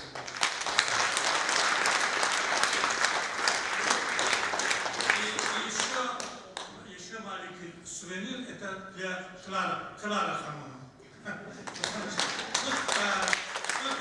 Очень такой сервис национальным узорами, в общем-то, для двоих, они вдвоем будут использовать. Я сегодня видел, как восхищал его все время Роберт. Значит, до конца я думаю, что это вечная любовь. Леди Бачнун — это история, это как легенда, а любовь, живая любовь, продолжающаяся, следующая, это лучше, чем легенда.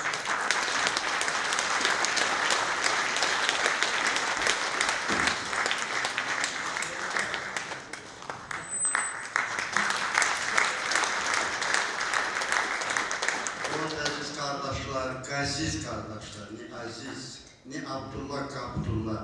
У вас добавляется буква Г. Aziz kardeşler, кандашлар. Я Роберта очень люблю. У него 2 книги вышло у нас в Азербайджане. Последнюю книгу перевел я. Прямо с татарского языка. Сделал так. Там было 70 стихотворений на татарском языке. На левой стороне страницы, на правой странице была на азербайджанском языке. Поэтому мы хотели, чтобы наши студенты посмотрели, изучав и поняли, какие есть разницы, какие есть близости. Роберт очень любим нами в Азербайджане, его знают. Я написал еще 4 статьи, пропагандировал его искусство. В следующем году будет юбилей Роберта отмечаться у нас. Мы запланировали, сделаем один вечер, что ли, или встреча со студентами у нас в Бакинском государственном университете, где я являюсь заведующим кафедрой тюркологии. Потом сделаем в центре имени Ататюрка, очень хороший там салон. Потом сделаем в Союзе писателей Азербайджана, там тоже очень почти вот такой салон. И сделаем...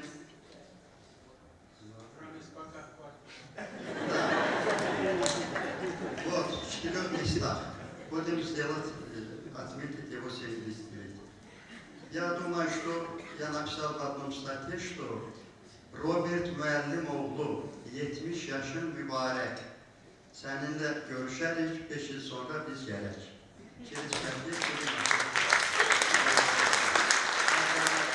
Еще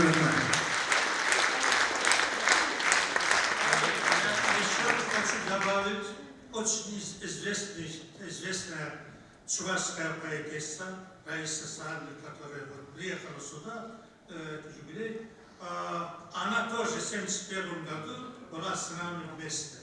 Так что наша, видите, почти полвека продолжается дружба молодых поэтов, но ныне и она, и все будут известны. Дай Бог, чтобы наша молодежь тоже так воспиталась. Şimdi sesimiz Türkiye yaklarına kimya konağımızın şakırı Türkiye'nin Fırat Üniversitesi profesörü, tercümeçi İrcan Alkaya, Eliyazır Şakırı. Rahmetiniz.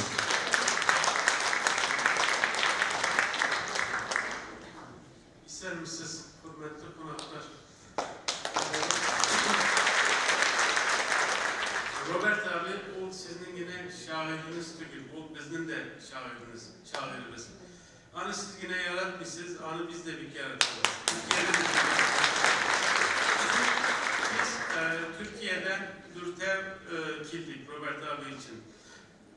İzmir Ege Üniversitesi'nden Profesör Doktor Mustafa Öner, Ankara Hacettepe Üniversitesi'nden Şükrü Haluk Akalın Profesör Doktor, Afyon Kocatepe Üniversitesi'nden Doçent Doktor Murat Özşahin, hem Fırat Üniversitesi'nden Min Ercan Alkaya, Robert abinin yübeleyi için kildik bunda. bugün uzdurulgan programmalara katlaştık. Robert abi biz geçit kişi de tügül. Onu hazır Türkiye'de de bileler. Biz anın şiirlerini Türkçe'ye tercüme ettik. Hem Türkiye'de neşrettik. Kiçe'de anımında tanıtıp prezentasyası buldu.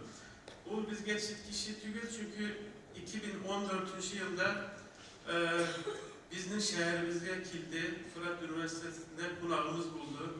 3 gün, 4 gün anda bir yaxşı günler buldu bizim için. Şehrimiz bik yarattı Robert abinin, kişilerimiz bik yarattı. O vakitte rektörümüz bilen de görüşken idi. Min kilgende rektörümüze gittim, hem Robert abinin jubileyi için Kazan'a çağırdılar beni, Minan'da gittim. Alaysa minden de Robert abige bir kaynar selamlarımız yetkir. Hem benim cibergen yüreğime ana takdim ettidir. Min de rektörümüz Profesör Doktor Kutbettin Demirdağ cibergen yüreğini Robert abige takdim eden ana uzun ömürler, icadi buluşlar dilim. Hem tanım eylesin ki biz Robert abini bir yaratarız.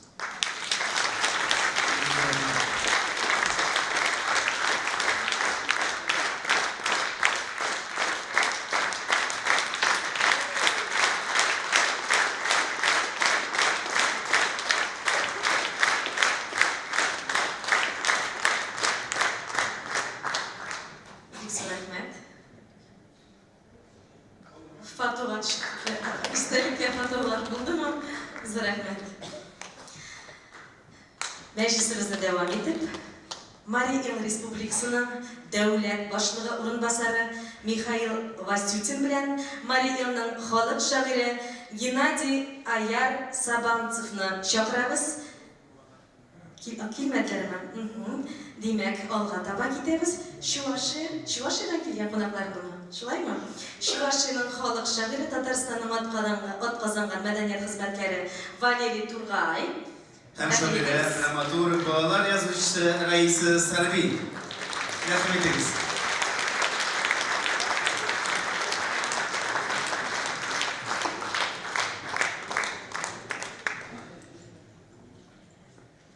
Esenmisiz dostlar, tuganlar.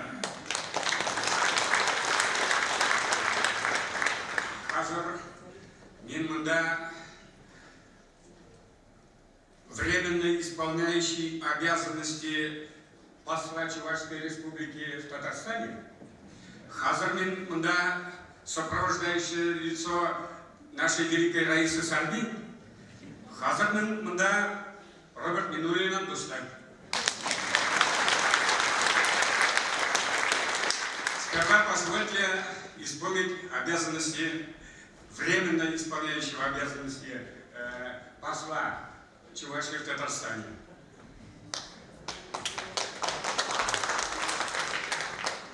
Чуваш Республики Пашалых Канашин Тавсамага. Благодарность Государственного Совета Чувашской Республики за плодотворную общественную работу по укреплению межнациональных культурных связей Минулину Роберту Мугалимовичу, члену общественной организации Союз писателей Республики Татарстан, объявлена благодарность Государственного Совета Чувашской Республики. Председатель Государственного Совета Климат.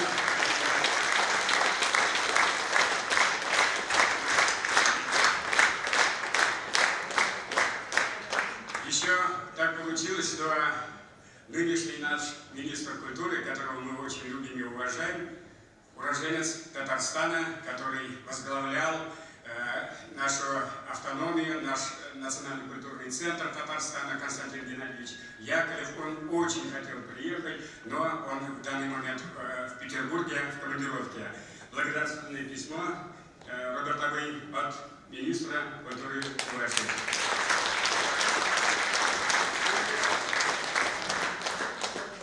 Bizden bülek, şolay, bu altın, iyi bu altın. Но самое главное, это то, что мы абсолютно без без всяких акча, укча, пропагандируем творчество друг друга. Я с удовольствием перевожу стихотворения татарских поэтов. Горжусь тем, что издал сборник в 2011 году, сборник Великого Тукая на чувашском языке в моем переводе. Горжусь, что издал полный вариант Муабид Дахтарляля, Усы, Джалиля, Раша. И, конечно же, я не мог, Роберт, перед твоим юбилеем не переводить тебя на чувашский язык, твои стихи. Вот Мунда Баргазет, это наша популярная молодежка. Здесь твои стихи чуваша Баганом. И когда я несколько дней тому назад позвонил и прочитал одно стихотворение, Мунда оригинала, и первое слово, которое воскликнул Роберт, было слово «гениально». Такие люди, как Ренат Халис и Роберт Минулин, мне кажется, словом «гениальным» просто так не разбрасываются. Можно я прочту стихотворение Роберта Минулина, маме расскажу на чувашском языке. Они не Галадов. Очень нравятся мне эти стихи. Про меня они написаны. Кам ачачух падак щелень, манада летмень мар, хошух манатин шелемень, шавахеп нейгашман, уштаксын жень хюдаленме, вайхалым юлмазан, калады вайнене деме, осконым щитнаман. Ебюсы щитна дакшанах, пайда хаман тошман, везем пошла шамачуна, ежа уштарынзан, шин амансасан шелене, калас келет хошух, жолдах калады вайнене, анчакта вайнешук.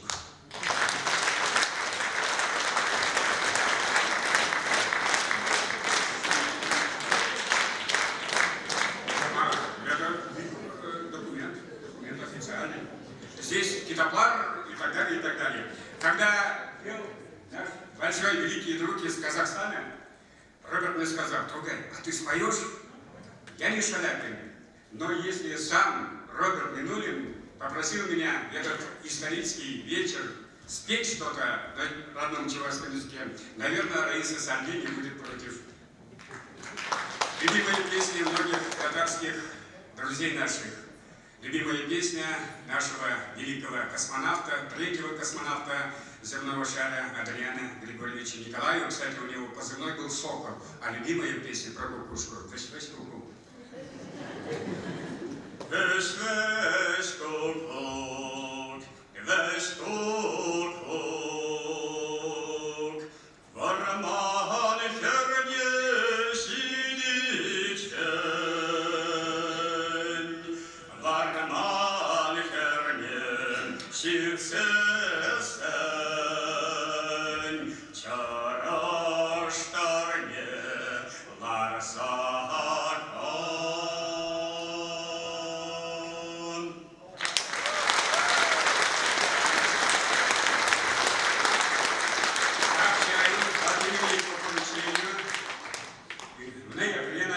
В декабре, наверное, состоится большой поэтический праздник, который станет еще одним праздником нашей многовековой дружбы, наших двух братских, родственных народов.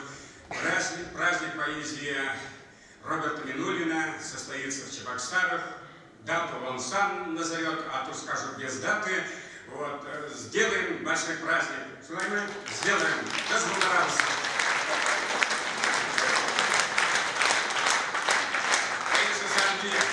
В курсе ее называют Райза.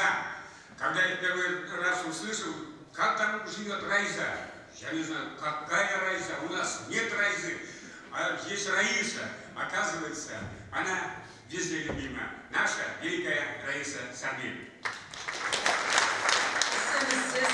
Добрый вечер, Иргаш Кудр, Хаклатванымзем. Валерий Тургай у нас полиглот, он на всех мероприятиях, во всех уголках мира, где он выступает, сразу же на их языке говорит. Но я тоже знаю татарский язык, не весь, но самые-самые главные татарские слова. И сегодня хочу произнести. Роберт абый, мен сені яратам. Как и Рената Хариса, у нас в Чувашии Роберта Минулина уважают, обожают.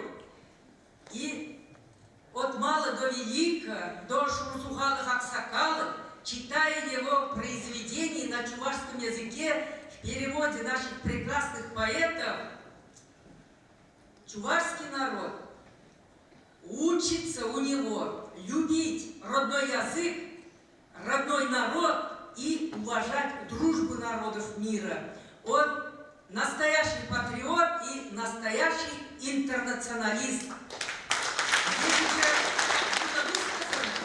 Садиром Рустамханлы, азербайджанским великим поэтом, что более полувека нас связывает истинная дружба.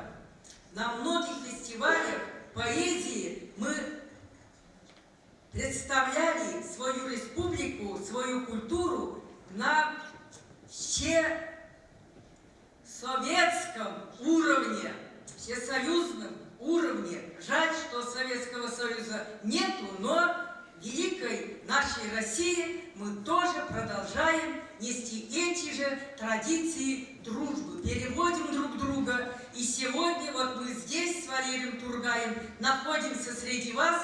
Если бы не уважали его, мы не приехали бы, потому что у нас очень много других мероприятий, но мы обожаем. И сегодня здесь от всей души выражаем нашу искреннюю любовь и дружбу. Свое отношение к нему я высказала письменно. Наверное, вы уже читали. Если не читали, то прочитайте в книге, которую выпустили в честь его, сколько тебе лет? 17-летия юбилея. Я сегодня не буду слишком распространяться, просто хочу преподнести ему свои книги и маленький сувенир с автографом, который я сочинила, пока мы ехали сюда к вам в гости. Роберта Минулина Пегас скачет смело по миру и ржет победоносно звонко. Приветствует его божественный Парнас. Гордятся дружбой с ним и чувашские амазонки.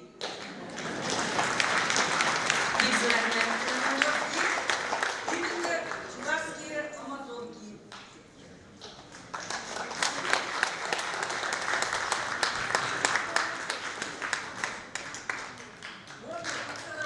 А я как посол Чувашии Татарстана на этот вечер скажу: да здравствует великий татарский народ, да здравствует Татарстан, да здравствует великая татарская поэзия.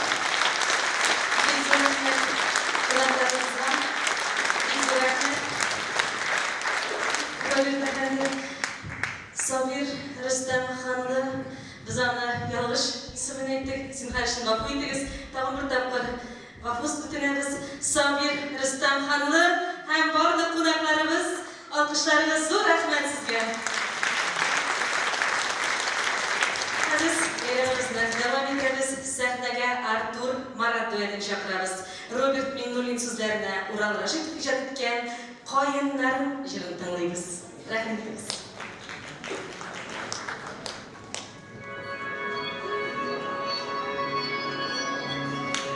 Alıp barışlarla yollaştı. Eğer beni elit sağınızdan hatırlamazsınız.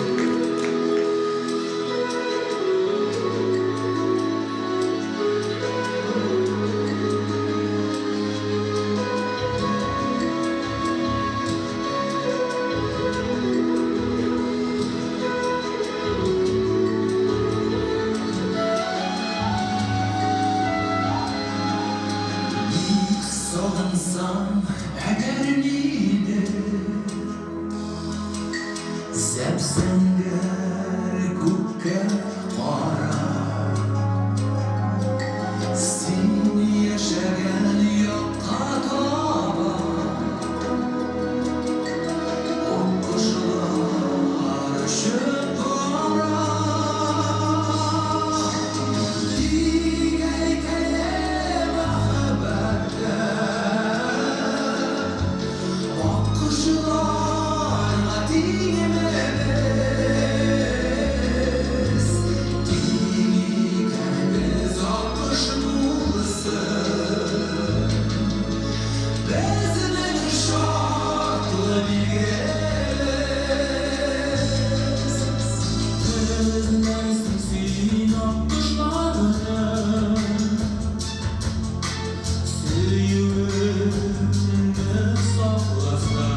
İcatçımız ayıtmasın. Mekki yaşasın. Şiirleri konuşuyor. Kızlara gelsene uyan haline. Ölüm ömrüne olmuşlarına kutuyor çocuklar. Bakın. Sayınlarım bitken sayın. Bu ise bağlar. Oğlanın yine yağır. Ayınlar bize bağlar. Ayınlarım bitken sayın. Mamlayıp para bağlar. Ayınlarını hasretlerine.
Qoraqalpoq Davlat Universiteti professori Malika Jumamratova, Nukus Davlat Pedagogika Instituti dotsenti filologiya fanlari kandidati Mariya Bekbergenova, Nukus Davlat Pedagogika Instituti dotsenti filologiya fanlari kandidati Alima Perniyazova. Rahmat etasiz.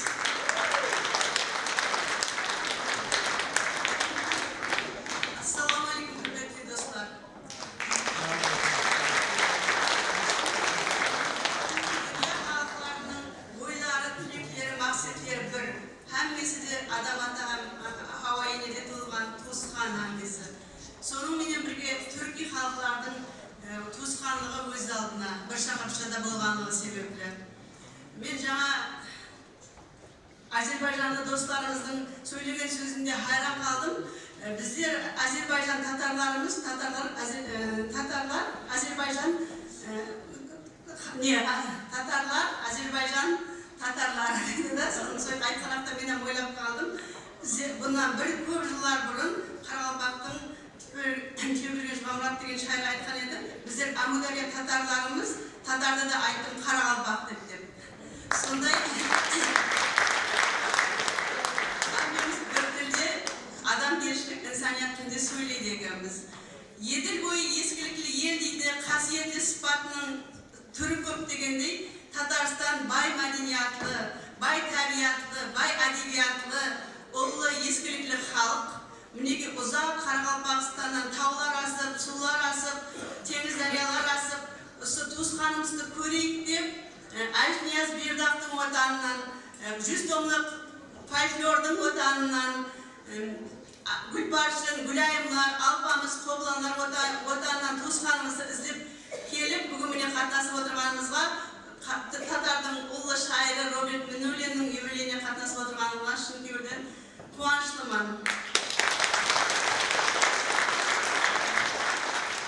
Bizim Qaraqalpaq Мемлекеттік университетінің жамааты біздердің атымыздан да сәлем айтың деп бір сәлемнама беріп жіберген. Bunda көп сөз жазылған, бірақ соның тек бір-екі абзасын оқып бермекшімін. Себебі ректорымыз оқып бер деп айтып еді. Hürmetli Robert Muhallimович Minulin, 70 yıllık Torkal toyunuz kutlu olsun. Başkürtistan'da tuğulup, Tatarstan'da kanat konulagan, sizin dürütüşlüğünüz bütkül dünya köleminde büyük kubuluz. Halkaralık ensiklopediya, soraunama sözlüklerden orun algan, koşullarımız Polyak, Türk, Horvat, Belarus ham tağ başka barcha tillerge audarılgan. Bular Qaraqalpaq tilinde de janlanmakta. Kun sayın bizim halklarımız dostluğu bekemlenip, sizin çıkarmalarınızı ilinip жоғары şekilde көтермекте. Ular Qaraqalpaq ilim-bazlarının ilmi izleyicileri obyektlerine aylanıp, жоғары оқу орынlarında үйреніліп, жастар санасында отанды сүйушілік, адамгершілік, парақатшылық сезімдерін бекемлеуге тикар болады. Құрметпенен Бердақ атында Қарақалпақ мемлекеттік университеті жамиаты атынан ректор Реймов Ахмет Мамедқалиевич.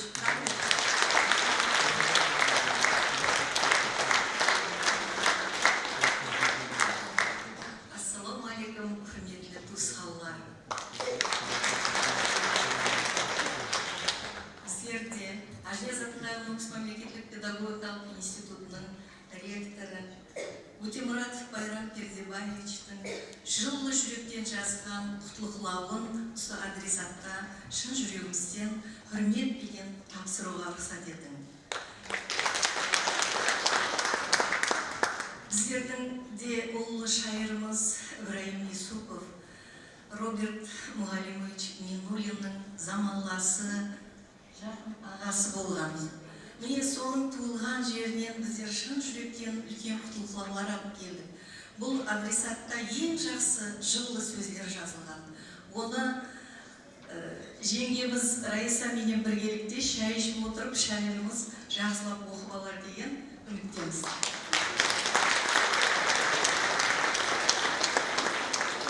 Ассаламу алейкум, бүгінгі тантаналы кешенің қатысушылары. Hürmetli Robert Muhallimович, sizді 70 yıllık Torkal toyunuzben құттықлай отырып, sizге терең денсаулық, ұзақ өмір, дүниядағы ең жақсы тілектерді тілей отырып, Қарақалпақ халқының милли шапанын сізге сауға етуге рұқсат етіңіз.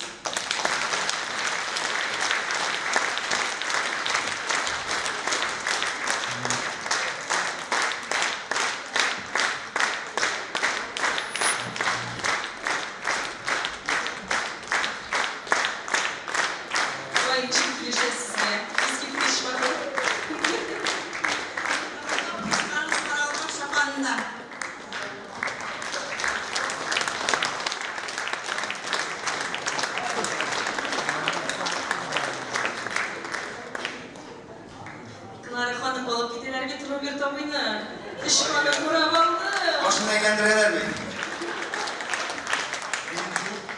Bir çok şuna göre kışkırtırdılar. Dostlar, benim yaşlarım iske düştü.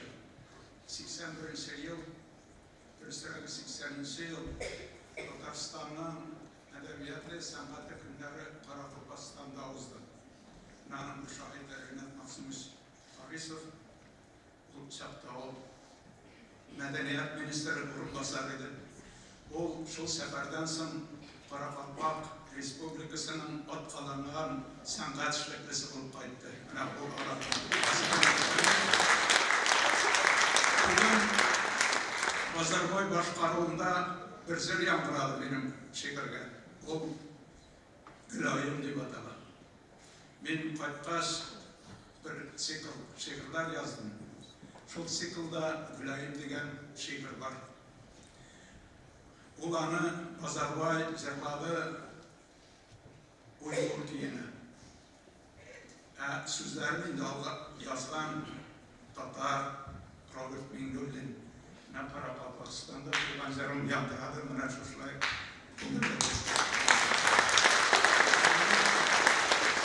bana erken çıkartsam bir atap tamam bulayım. Eli usursuz. Kraliçe istiyoruz. Zulahmet size hanımlar. Zulahmet.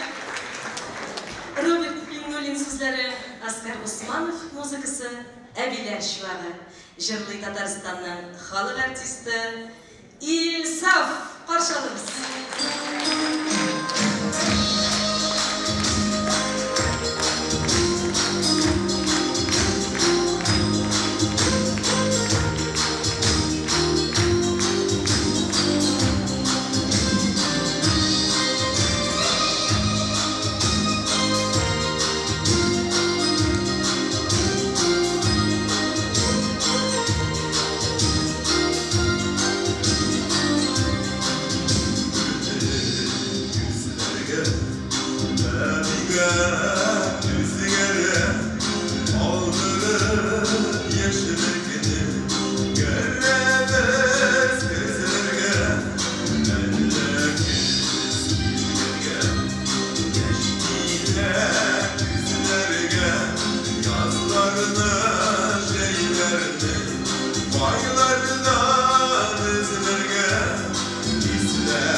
Şırlarının birisi etkilik kalın şunday şırlarını şartlandırıp nasip olsun. Ne güzel rahmet sizge.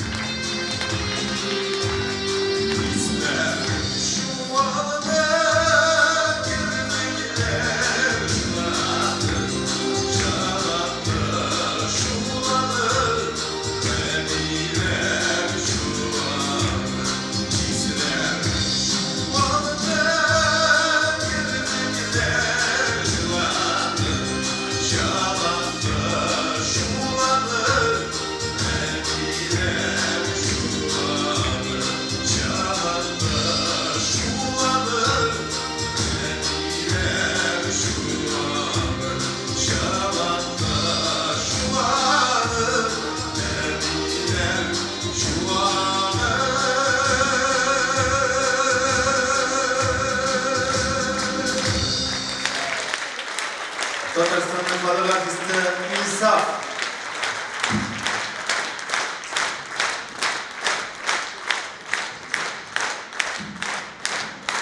Zürehmet. G'arbali Tatar ovulida tug'ib o'sgan Robert Gümrüllü bosh qalamiz Qozon shahrine sim libosini mafruğlagan olib keldi. Ana shundan boshqalik bo'lib o'zining ijodini. Emkeyizni simdan olib qaytgan sim sılınday van inbilik. Shoirda o'sgan tabiatda, shoirni tarbiyalamoqtirgan pok ko'ngilli anida, shoirning muhabbati de bizga o'z bo'la boshladi. Emkelerge Allah yerden desin, olargadır bütün avullık. Emkelerge bizim yıldızlardan, ya quyoshdan heykel salırlık. Kompozitorlarımız yaş şairin yıllab turadigan ijodna ihtibar etmiş güzel olmalılar. Şairin popüler yılları bir adlı halk arasına taraldı. Hazır bu yıllar yüzlerden.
булырмын. Курай булып кайтырмын да, моңнар булып тулырмын.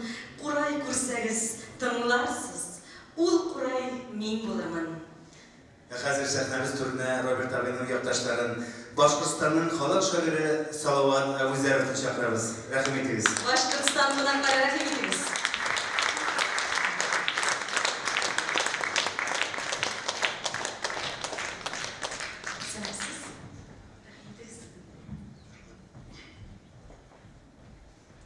Микрофонны бермеймәді башта. Мына бу жігіт Башқұртның ең талантты жігітлерінің бірісі.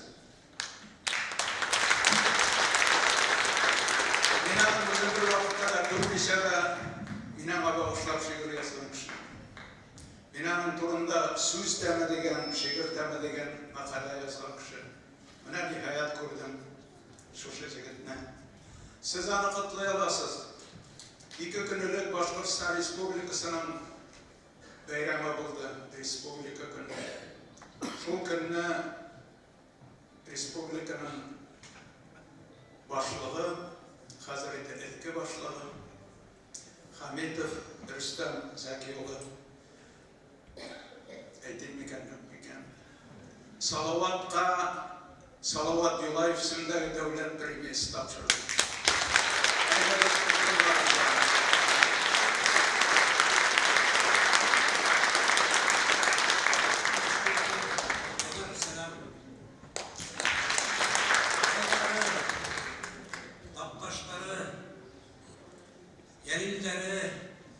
Роберттары, Мараттары болған татар әдебиеті бүйік әдебиет. Менің бәләкәй генә Башқұрт ауылында қая таштар арасында үссәм дә татар әдебиетінің йогынтыгын тойып үттем. Бір вакыйга хәтердә калган 2-нче класста укыган вакытта укытучылар килделәр. Мына Тукайдың «Хәүнә» дигән шигырь концерт куябыз, шунда укырам ди. Малайлар менә уйнап бери торгас шигырьдә төшереп калдырганмын, югалтканмын, таба алмайым, аптырагас үземә «Хәүнә» дигән шигырь язарга туры килде. Шул шигырьне концертта укыдым, «Хәүнә». Ялга яры, мин көтүсе, күктә кояш кыздыра, Гашик булган егет кебек андугастар кыздыра. Бер мәлдә һауга төшергә торганда каттым карап. Яр буенда ултыра кыз тудынган сәсен тарап. Ул алтын кебек сәсенән көмеш кирде буага, сибер, һау агыла, нәфсе дигән нәмә бар шул. Их, карап булган иде. Я булмаһа кулындагы шул тарап булган иде. Ода уйлап тормай малай арттан бардагы сакла. Талдар аранан егет килеп сықты. Шул сақта неме менән беткәнлеген һөйләп тору артыктыр. Бирешмәктәйем булай, не әйтәһең артыктыр. Әһуннан карсып белеп, әрләне башкаса елга буена бер тапкыр ебәрмәне. Бөтенләйгә ташланым. Яһәп ипкы кыркынга кадәр теймәй башладым.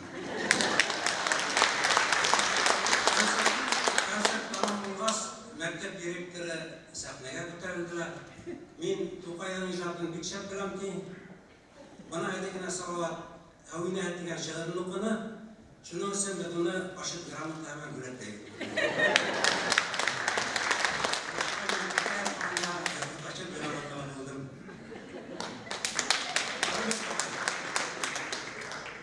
Хәдин якын булсагыз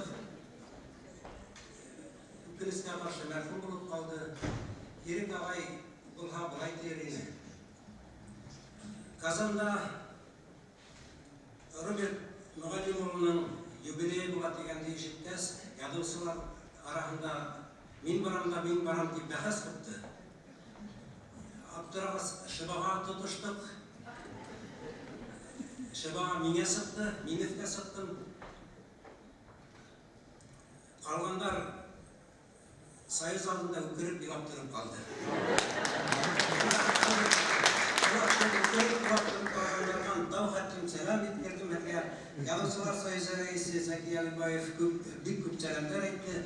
Һәм әдәм дустыгыз Равил ага Бикбай, халык язучылары Хәсән Назар безгә зур сәламнәр әйтеп калды. Зур рәхмәт.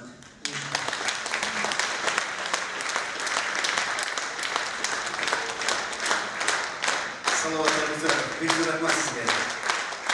Роберт абый Башкортстаннан килгән кунакларыбызны кабул итүне дәвам итәбез. Хәзер сәхнәбез түренә сезнең дустыгыз, Башкортстанның ат казанган артисткасы Гүзәл Кәлимуллинаны чакырабыз. Роберт Миңнуллин шигырьләренә Папури алкышлар белән каршы алабыз. Гүзәл Кәлимуллина.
Güzel kelimelerine benim yurttaşlarım, yurttaşlarım buna değil, avuldaşlarım.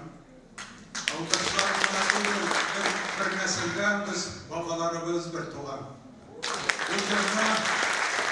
Öldürme İdris'inde günahında şarttan, iştansız yürgen şarttan verdi zırhlı.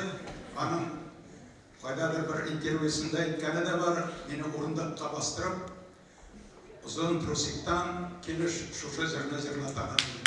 Bularla bir kelişip tıra, onlar da beş bala üstü, biz de beş bala üstü. Buna şuşu zırna, rahmat alarga kelgenler üstü. Güzelimizden kelimiz, rahmat. Rahmat, hayırlı iş, kadirli dostlar, kadirli konaklar, hürmetli kazanlılar. Добрый вечер, дорогие гости. Мен біріншіден бек бәхетлімін, çünkü мен жер шарының ең матур, ең шәп табиғатлы, иге туғандаш республикасының арасындағы Сөн елғасы бойындағы кішкене Шәммәт деген güzel ауылда туғаным үшін.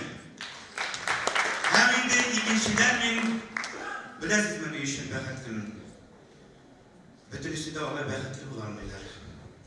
Men çünkü halkımızın büyük şairi Robert Minnulli'nin tuğanı da hem enikeşide.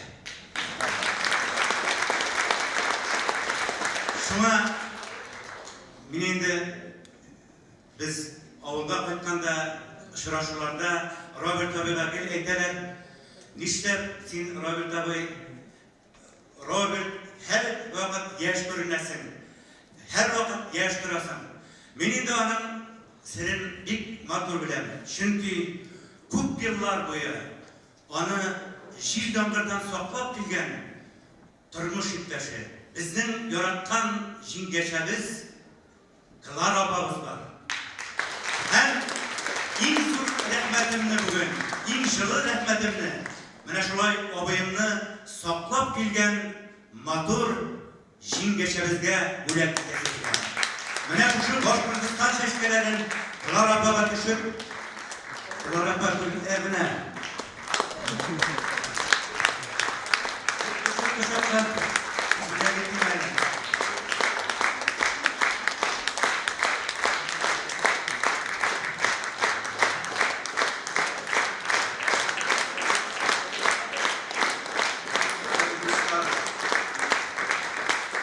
İdrislerini Kuptaray'da götürler bizim avulda. Ben buraya sizi doğulara buluralamadı.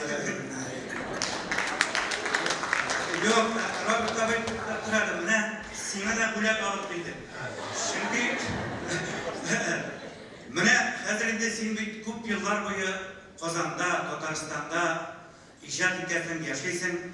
Senin de şu davur içinde Tatar kurayına unerga ilerlersindir. Hem uneganını da bilen.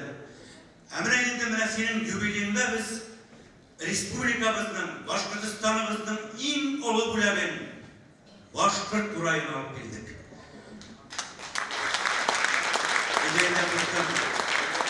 Mene şu jubileyinde şu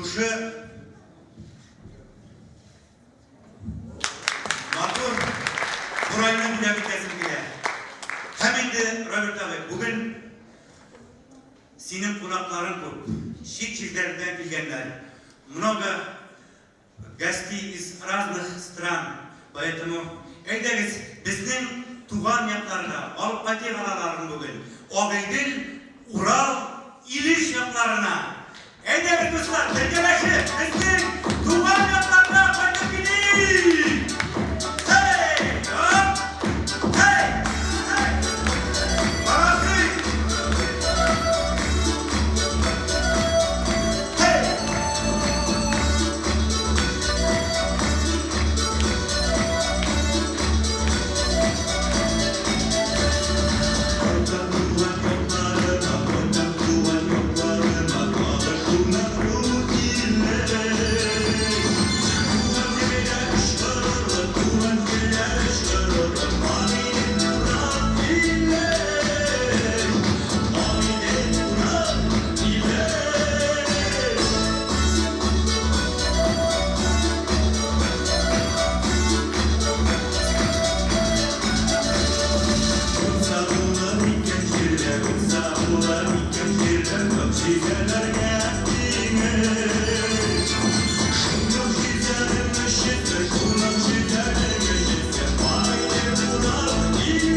Jubiley bilen Robert abi.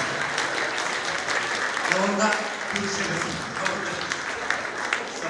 Bayramımızda devam ederiz. Robert abi sizden kutlarga. Vdохновение balalar kollektivi vakilde. Жетекчisi Дилера Гариева.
Сен өлгенше мені сағынырсың, жырлы Илнар Миранов паршамыз.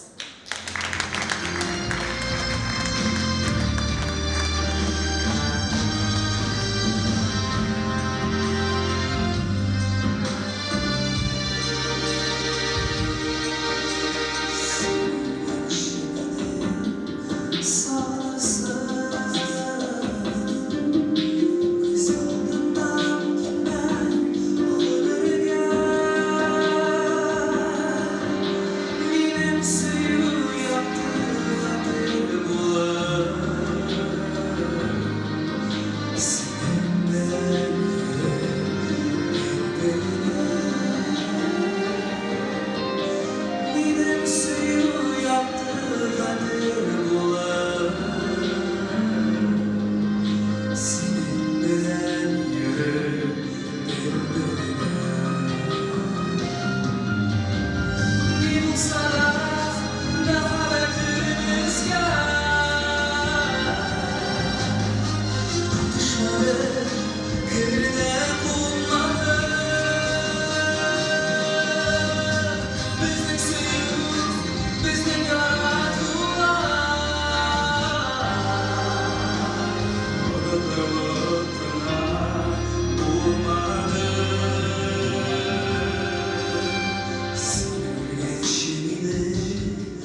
Sözüne Galicener tiyatro vakillerine gireriz.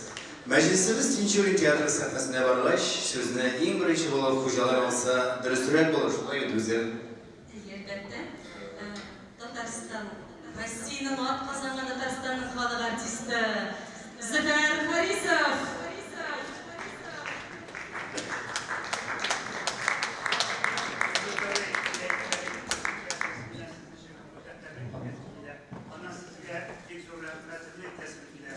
Sizden Mehmet Varis olan bilen tanıdığımızda iki kitap kıskaldılar. Hemen üçüncü kitapları olsa diye iski alıp gitmesin ki çünkü fazla olarak geçtikten sonra beni Sineler Robert Mengül'ün enesini ettiler.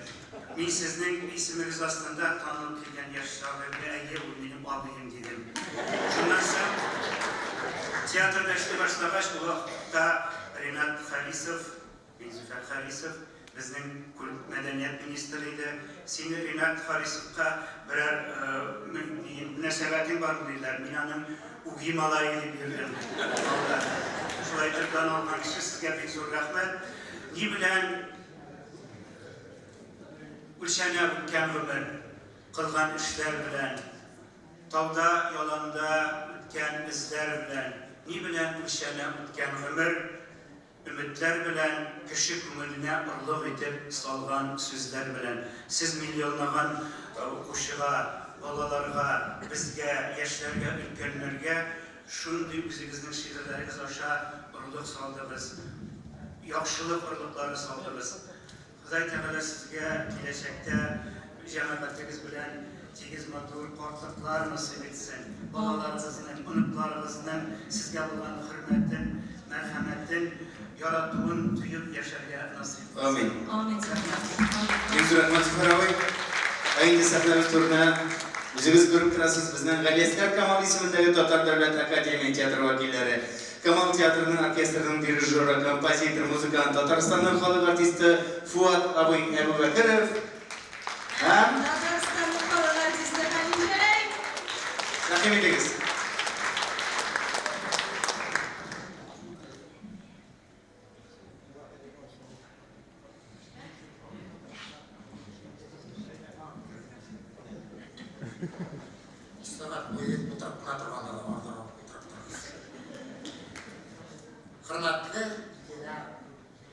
Hürmetli tamaşaçılar, muhterem konaklar tutanlar.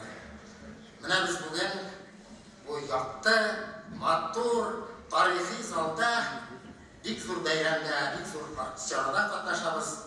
Bugün bizim halkımızın yaratkan şairi, talantlı şair, Tataristan'ın halk şairi Robert Müğəllim oğlu Minnulin'in icad kişisi yubileyi. Elbette bizge kadar Robert Efendi sizin adreska bir kup matur sözler, bir kup matur dilekler aytildi. Hani bizden sonunda teşekkürler. Biz alanın barısına da kuşlarız. Hem Галиәскәр Камал ismindeki Tatar Devlet Akademi Teatrı isminden, onun icad kolektifi isminden sizni bu ulug' bayramingiz bilan ixlos ko'ngildan qutlaymiz. Sizga esenlik ham tong'irqat esenlik, uzun umr ham ijodiy o'ngishlar tilaymiz. Qalamingiz bir qachonda o'garmasin, tutitmasin. İcadi qanotlaringiz bir qachonda tolmasin.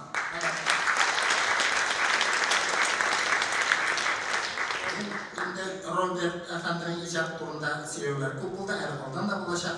Bir narsa aytib ketasim kerak. Robert Minnulinni men bundan ne 50 yillik mana bu aktyorlar yurtida yosh shoirlar bilan uchrashuvlar qildim. Anda u Qozonga kelganda edi, anda shoqdi yosh shoirlar edi, ham mening esda qoldi Fanur Safin ham Robert Minnulin. Mana shundan beri men Robert Minnulinning qayda she'rini ko'ram, men uni izlab boram, ularni o'zida bilan menda Robert Minnulinning butun kitoblari bor. Agar biror kitobingiz yo'qqa chiqsa, men aytiligiz berib turaman ajabda. Robert Efendi, albatta sizning lirik she'rlar, jir tekstlaringiz to'g'rida ko'p aytiladi. Men mana sizning ijodingizning bir ninglarni aytib ketasim kerak. Sizning do'stlaringizga atab yozilgan bag'ishlovlaringiz. Mana bu bag'ishlovlarni e'tibor bilan o'qisangiz, onda Robert Efendining o'zining do'stlarına şu kadar ihtibarlı, onlarını yaratuvu, onlarını hürmet ettiği şu kadar süzülgen, siz anda birigine kimse teatrlar, birigine zatsız sizde tapmazsınız. Hem şuna göre Robert Minnulin'in dostları köp bulana gajaplanmaya gerek miydi? Hazır ben sizin ihtibarınızda bir şiirini takdim edeyim. Tukay bilen söyleşim. Neler uyluyorsun ekansin Tukay? Біздің үшін сызланасыңмы? Біздің білән ғұрурланасыңмы? Әлде бізден хурланасыңмы? Біз хаманда шул чақтағы татар. Үзгәрмәгән біздер тамшыда, үзгәрмәбездер дә. Хатта хәзер ярдәм итмәс синең камчыда. Үз көнебезне біз күрер-күрмәк, телебезне дә яклар-якламак. Біз һаман шул үләр-үлмәс инде. Біз һаман шул йоклар-йокламас. Мәскәү абзыебыз әле һаман якабыздан тотқан нығытып, үзебезнең татар икәнне дә җибәрәбез кайчак онытып. Кыскан сайын кычкырырга кирәк. Кычкырмыйбыз тамак карлыккан. Без дәшмәскә өйрәнгәнбез инде. Татарлыктан туру, тарлыктан. Йодрыкларыбыз тинәлсә дә, койрыкларыбыз кысылган. Әйтерсең лә, койрык кысарга да кемдер тарафыннан кушылган. Мактанырга яратабыз, имеш, заманында дөнья тотканбыз. Тотканбыздыр, ләкин ни өчендер койрыгыбызны кысканбыз. Телсез дә бит уйнап, тилап, көлеп була, утырып була, киләр-киләшеп. Телсез татар, ул иң әйбәт татар. Аның белән була сөйләшеп. Телсез татар, ул иң абруйлы татар. Телсезләрне була тыңлатып. Без сүзсез дә аңлый торган халык. Нәрсә торамын аңлатып.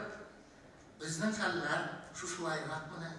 Кайтып кирсәң әгәр тегеннән, акылыңнан язар идең Тукай. Язар идең туган телеңнән. Син булса да әйт сүзеңне Тукай. Татар теле әле тереме?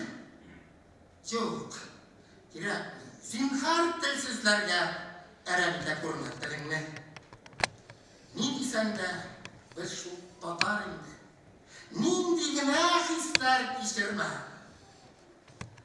Кичер безне Тукай. Кичер алсаң. Зинһар кичер. Хәйр, кичермә. Бик рәхмәт сезгә. Күз алдында юкка чыга халкым. Югыйса нинди халык бит, халык түгел, алтын. Башкаларда ишәр дип ишәсең татар. Алкашларың бер яртыга анысын да сатар. Ишә синең хатын кызың, ишә яшең, картың. Төрле яктан кул сузалар. Юкмы берәр яртың? Айнытырга сине хәзер кирәк нинди әмер. Сиңа бер әмер дә бармый, бар белгәнең хәмер. Алдылар бит сине татар, сыңар ярты биреп. Нигә кирәк сиңа туган телең? Нигә сиңа ирек? Нигә сиңа ирак тарихыбыз? Нигә бүгенгебез? Бөтен милләтебез белән салмыш түгелбез. Булдыралсаң ишәр идең мискәсенә төшеп.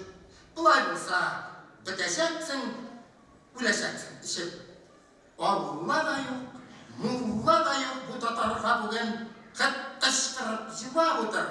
Кычкырып сүген. Ишүчелек татарның ул милли мәсьәләсе. Дуңгыз булып ишәр татар әдәм мәсхәрәсе. Айнисыңмы, юкмы инде ил бишара халкым? Әсен һаман кул сузасың. Юкмы берәр яртың?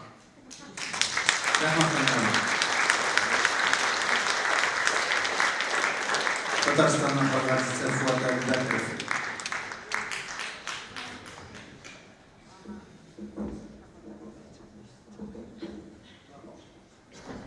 Кадерле дуслар, кадерле юбилярыбыз. 1980 елның студияда балчак сөнберді тапшыру болды. Шунда мен әлі танышты білейм. Ләкин бұл нәрсәдір менде күзімді көріп, мәнеме бір құшақ менә мұнды сарғайып, сары қағазда өзі машинкада басқан 12 şiirini alıp gelip berdi. Hem aytdı, Fuat buldurasan, buldurdan. Onun avtobiyografik şiirleri ekan. Maqtanmın degan şiir, men kimdanmin ulu degan, Yangırlı jir, yaş alma jir, basqış ham boshqalar, Buranda, Shahira, Yugolan harflar. Mana 38 yil o'zdi. Azir. 12 jir.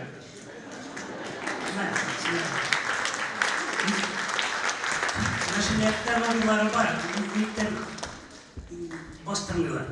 Yoksa balalar jırlarına katılak, men bir sbornik alıp bardım. Jiyirdi. Onda 70 balalar jırı. Lakin bastırmıyorlar da, bilmiyorum, akşaları yok mu ekan, bilmiyorum, akşam yok mu.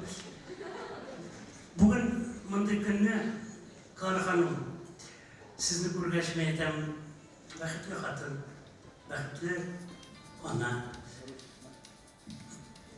İlham Shakirovning 90 yil yig'lab jirgan bir jiri bor, Girgirdilar shunday aytadilar.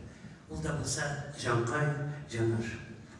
Sizda mana Klara bilan uzoq yillar Jonqay Jonar yashagasizlar. Salomatlik sizga, bolalaringizni, urug'laringizni rohatdan, egiligini ko'rib yasharga, ham Zog'unyamin, Razg'unyamin Jonqay Jonar.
Qurshaq teatri artistlari keldi. Rahim etiniz. Qurshaqdalar, yetakchilaridan unda birida rahim etiniz.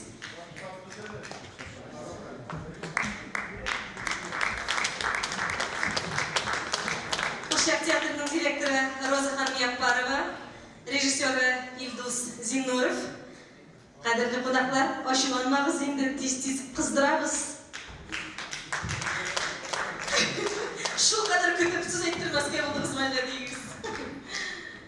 Bek tezgina, 2 so'z bilangina. Reglament, jamoat reglament. Hurmatli qonaqlar, qadrli Robert diyaman, chunki biz Robert bilan bir yilda universitetda o'qidik. Bu vaqtda bütün talantli shoirlar ko'p desakda, durust bo'lar Ashtab Ahmadjonov, Daris Ag'lamov, Zulfat Malikovlar, Bulatov, boshqa büyük shoirlar arasında bu vaqtda Robert o'zining loyiqlarini olib turaydi. Uzoq söylemeyim.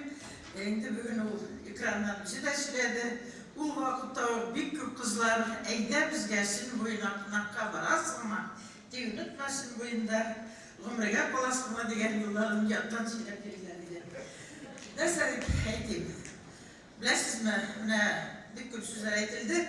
Talantli shoir Fayzullaning shunday yo'llari bor. Yaşasın irilerinin güçlü olup da sabır olup kalalgana. Benim şemine o sözler Robert'a büyük noktalı kile. Sabırlarının kugulun şunun kadar bilip ulğuna yazalar. Benim Qurshaq teatrında uzak yıllar indişliyim. Biz başan bağlar başaraşılar kerebiz. Qaysı şair başaraşasınız kile diyen sözlerge olar. İlk birinci senatörler Robert'a geldi. Unutmazsan, sen bizim teatrda birinci mertebende çalışmalarda buldun. April ayında biz Tokayat'ta alıp keremiz. Sen şundan da şun balalar şairi. Yukarına Anderson Primiz'de verilmeyen kamışının balık şairi de. Sizin mi tamamlar şuna aytasın kilemine? Bikmin senin bizge bir piyes yazılımı dileyim. Zülfet de bizge altı piyes yazdı. Başka şairlerde hazırına belki vakitin kübrektir. Nesinin yanına gelgenim de bir piyes yazılımı sıram. Kütüp kalabı senin balalar için piyesse. Hem nerse deyip aytasın. Yaşsın, şul hatlı, nişe yaşı gelmektir. Ya da yaxşı tugul. Şuna göre isenlik sağ ol sana. Clara Hanım bilen şükürdaşıp uzak yıllar yaşayız. Farklılığın kısa, ömrün göz uzun olsun.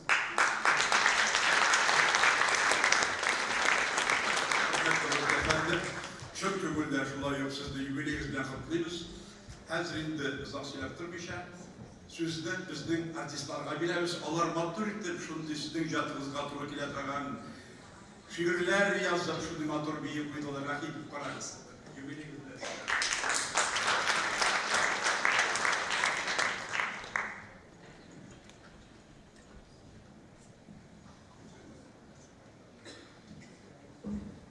Qurshaq teatr artistlari qutlovini kutamiz. Rahim etdingiz. Muzikani kutamiz.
Endi kutlularına devam etimiz. Kariyev Teatrı'ndan gelgen vakillerimizni karşılamamız sertamiz türüne rahim etiriz. Tataristan'ın kalıp artisti Seremziye Zakirjanova.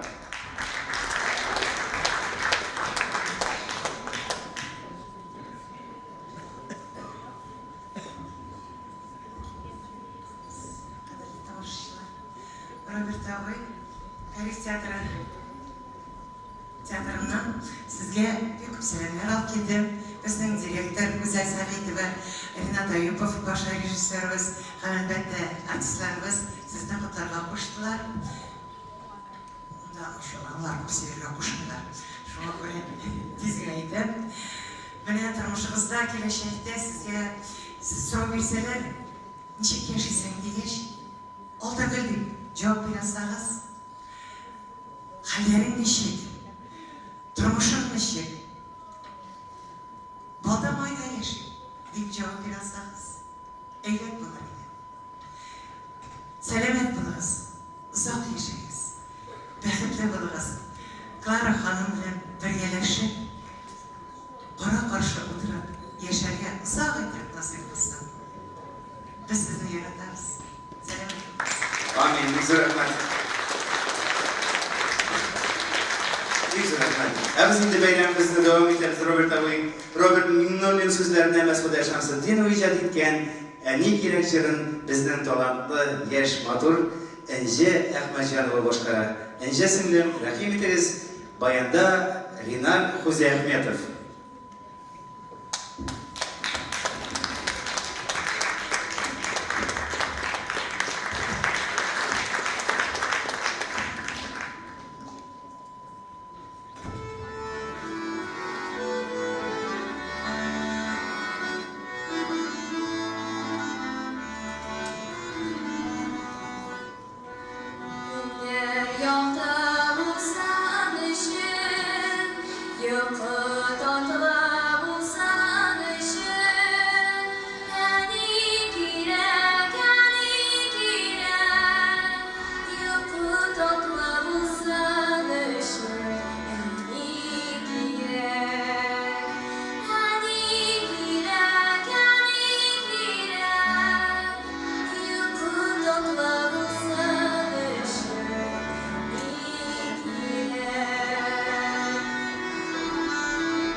Sizge sağlık, selametlik, uzun ömür, bähet, şadlık, ijadi uğuşlar dilerim.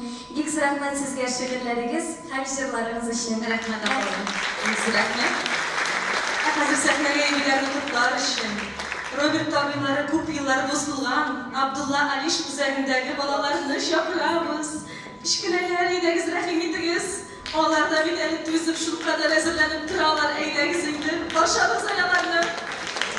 Sabırlarını başarırız.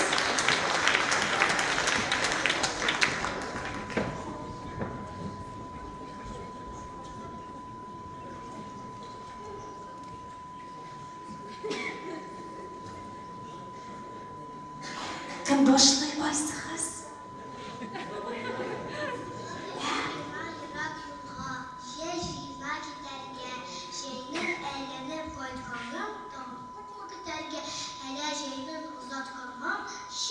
Şişler kulem, sotabı yerlerine bu şişirlerin.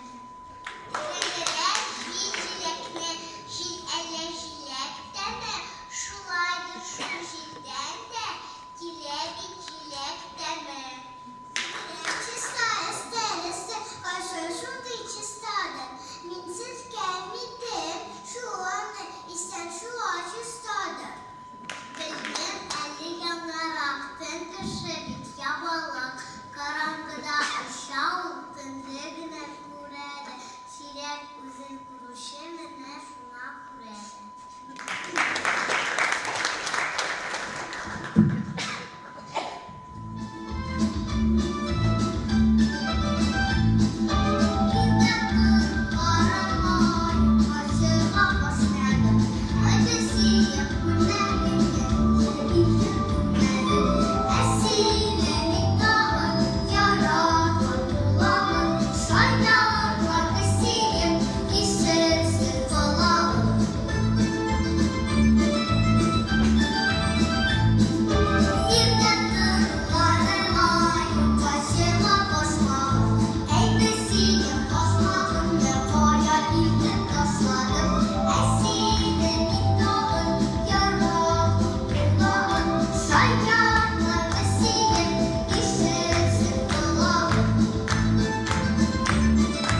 Камалова, Ирада Садыкова, Айсулу Мухаммадjanova, Айша Хуснуддинова, Айсулу Нуруллина. Biz bırakma sizce kızlar. Haydi hepsini Ay malaristler. Endi sahnamiz turuna Qozon Biyo ansambli studiyasi qoshidagi ikkinchi gimnaziya o'quvchilarini turkumi chaqiramiz. Seyyar Biyo ansambli yetakchisi Nigina Nizamiyeva. Rahmat etamiz.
Nigina Nizamiyeva.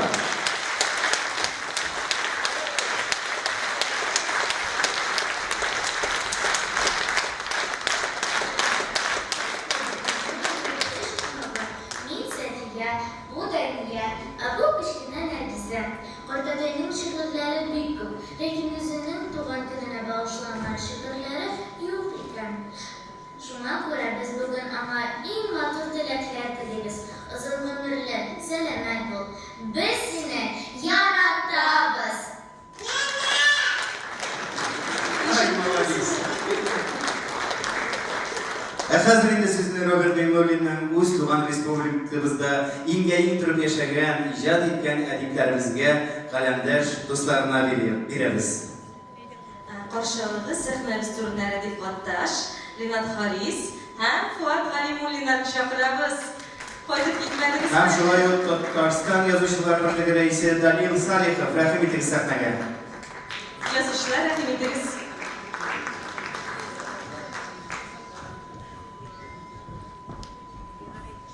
Yolundirib quna shirolar edingiz yigitlar, jingizrak.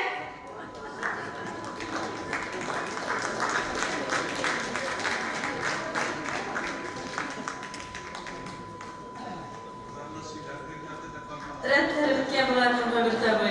Dizrəkkinə iletəli sinalarca.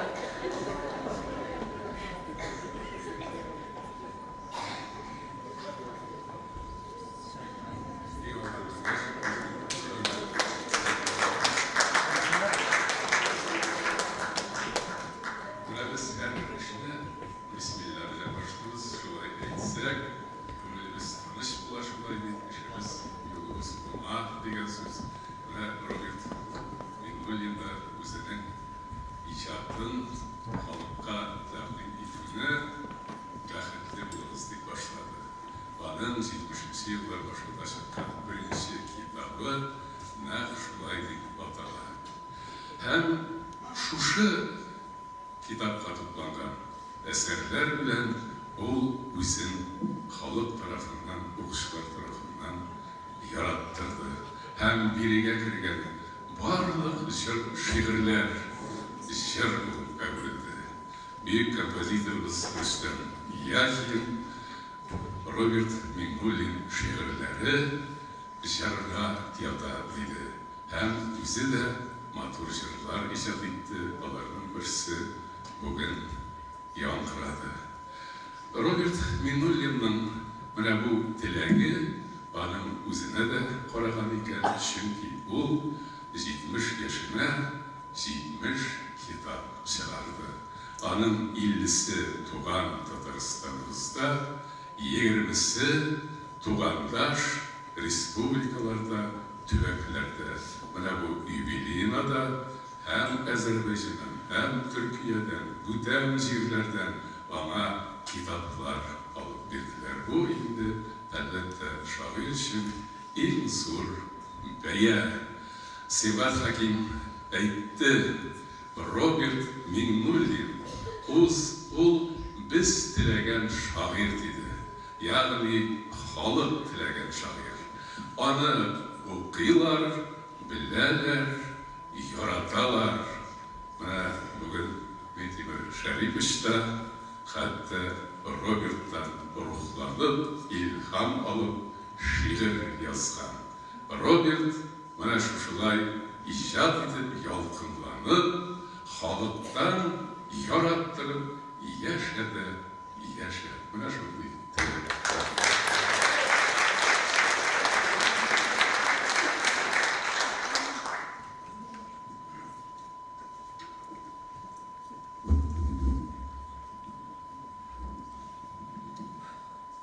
Мин зур доклад әзерләп килгән идем. Аны бүген сөйләп тормам инде. Ярты сәгатькә сыймый шул, сыймый. Менә монда миннән алда чыгыш ясаган барлык кеше Роберт Миңнуллинны мактады. Ә минем аның турында бераз гына башкачарак сүз әйтәсем килә. Ул гайбәт сөйләп йөри. Моннан бер 40-45 еллар элек мин Яшьләйнчедагы язучылар берлегендә эшләгәндә, имеш минем янга килгәндә, үзенең шигырьләрен күрсәткән. Мин аның шигыренең соңгы 2 елын гына сайлап алганмын да, әйткәнмен, имеш Роберт менә шушы 2 елны алды, эшкә куйды, шигыреңне дәвам ит дип әйткәнмен, имеш. Хәзер ул bu сүзләрне әлбәттә сөйләми. Мин барыбер Роберт Миңнуллинның һәр бер шигыренең соңгы юлларына, соңгы строфаларына игътибар итәм. Соңгыларына гына түгел, беренчесенә дә игътибар итәм, уртадан язганына да игътибар итәм. Һәм минем аның шигыренә булган мөнәсәбәтем яхшырганнан яхшыра бара. Менә бүген дә аның бер шигыренең соңгы строфасын сезгә укып күрсәтмәкче булам. Ышаныгыз, алда җиңүләр дә, сөюләр дә булыр, булмый калмас. Сагышлардан күңел тулмаса да, сөенештән күңел тулмый калмас. Бар да әйбәт булыр, булмый калмас. Менә бу строфаны эпиграф итеп алып, поэмада язып була, повестьта язып була, романда язып була, пьесада язып була, барсында язып була. Аның соңгы строфаларына чынлап та шагыйрь фикеренең каймагы җыелган, каймак һәр вакыт төстә була, ә бу аның шигырьләренә, шигъри фикеренә нигез булып тора. Теге докладтан, әзерләп куйган докладтан 3 кенә тезис әйтәсем килә. Менә сіз тыңлагансыз, аның һәрбер шигырендә юмор бар. Мен аны лирик юмор дип атар идем һәм бик озаклап сөйләр идем. Аның һәрбер шигырендә лирик ирония бар. Үзе турында башкаларга ироник мөнәсәбәт. Моның турында да бик күп сөйләргә мөмкин. Хәтта Роберт иҗатын өйрәнсәң, лирик сатира да була икән. Ансы да Робертта менә булар инде Роберт Миннуллинның иҗатының күрсәткечләре, үзенчәлеге, стиле, академик Виноградов әйткән писатель это стиль дигән. Димәк, үзен стилен булдырган шагыйрь, чын мәгънәсендә шагыйрь. Менә монда сөйләп киттеләр, багышлаулар да бар бит. Мин анарга заманында бер эпиграмма язган идем. Робертның бик күп юморы лирикага төренгән. Усаллыгы дусларына дан язганда күренә.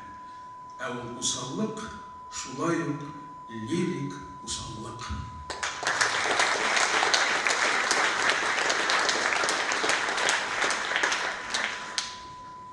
Milletimizdә asıl kızlar көп. Milletimizin kızlarının isimleri de matur. Gül Cevher. Gül Cevher.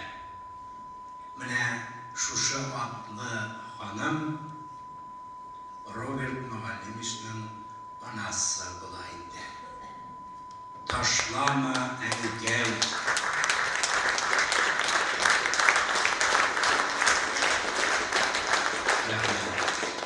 Ташлама мине изге дұғаңнан, ташласаң изге дұғаңнан, мин бәхетле буламан. Шушы Җәүһәр ханым баласына дұға укыганда бәхет теләгән. Һәм шушы бәхет Ходай Тәгаләнең амин дигән чагына туры килгәндер. Роберт Мөгаллимович бәхетле булды. Бәхетле булып яшәде, бәхетле булып яши. Ул тормыш арбасына үзенең акылын җитте.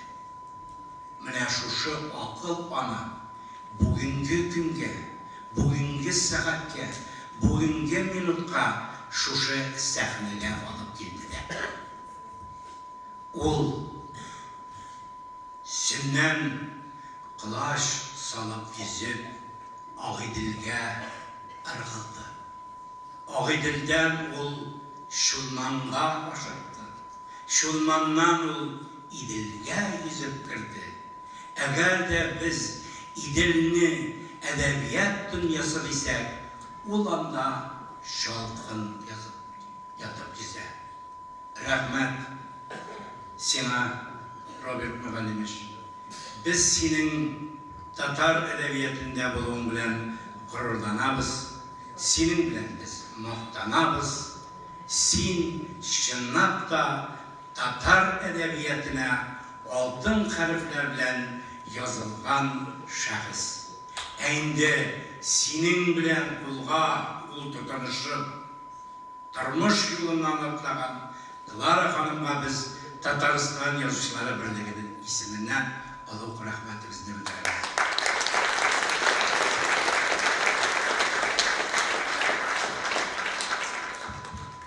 Hem kalemdaş dostlarımın izge dilekleri yazılgan şuşu katla tutturarız.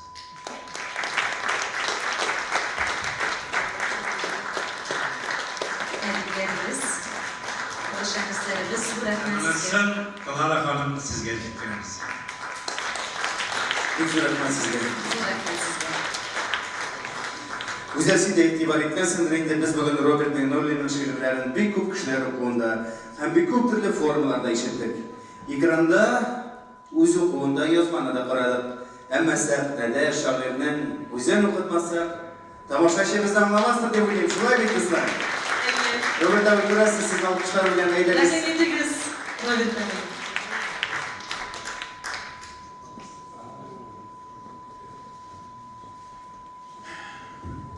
Aradım dersin aytganda.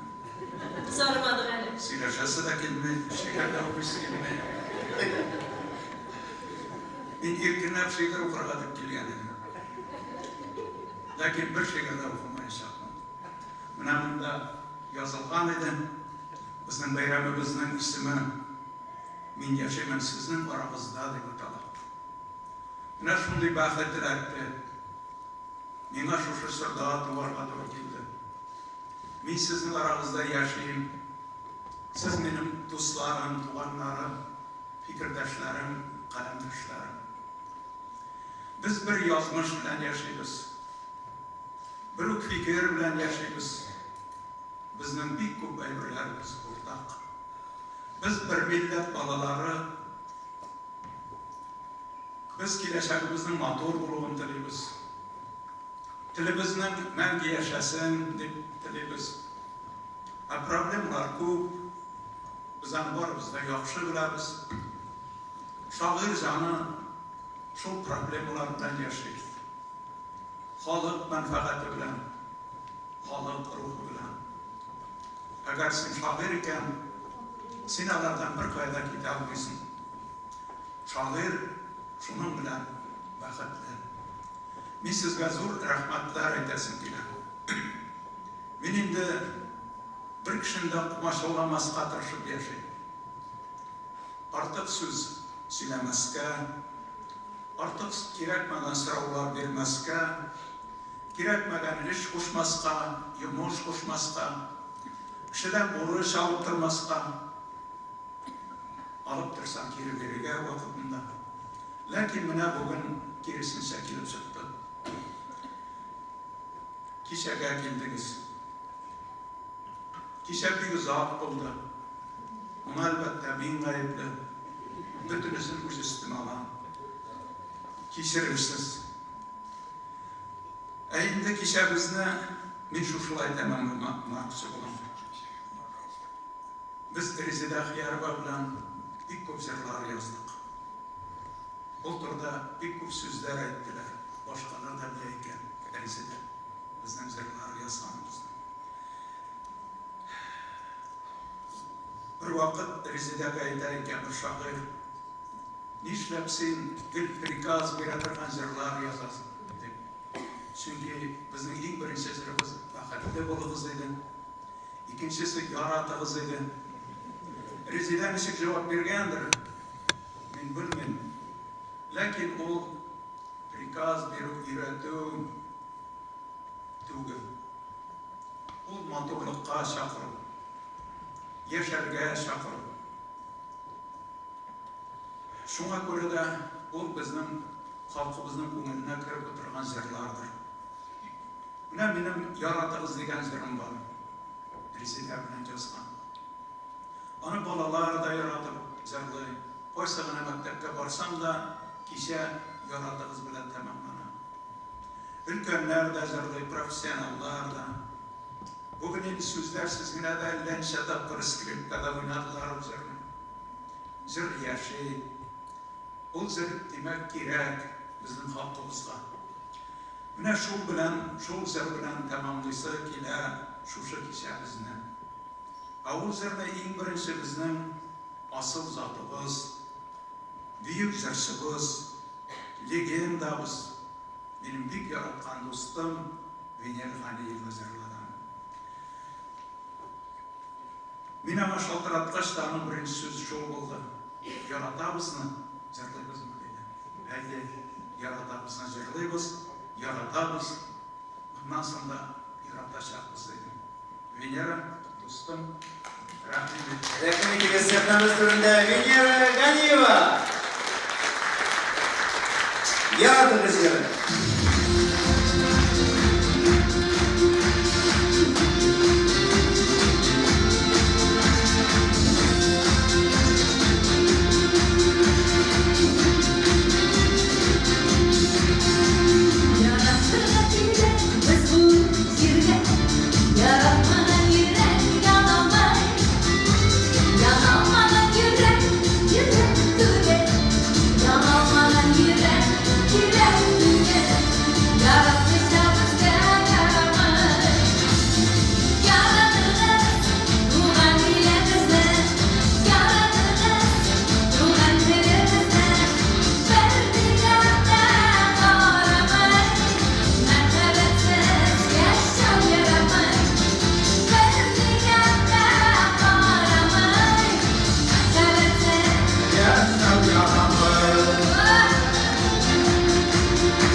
Татар Информ 1990 елдан бирле татар һәм рус телләрендә яңалыклар әзерлибез. Компьютер, планшет, смартфонда. Яңалыклар, фикер, күзәтү.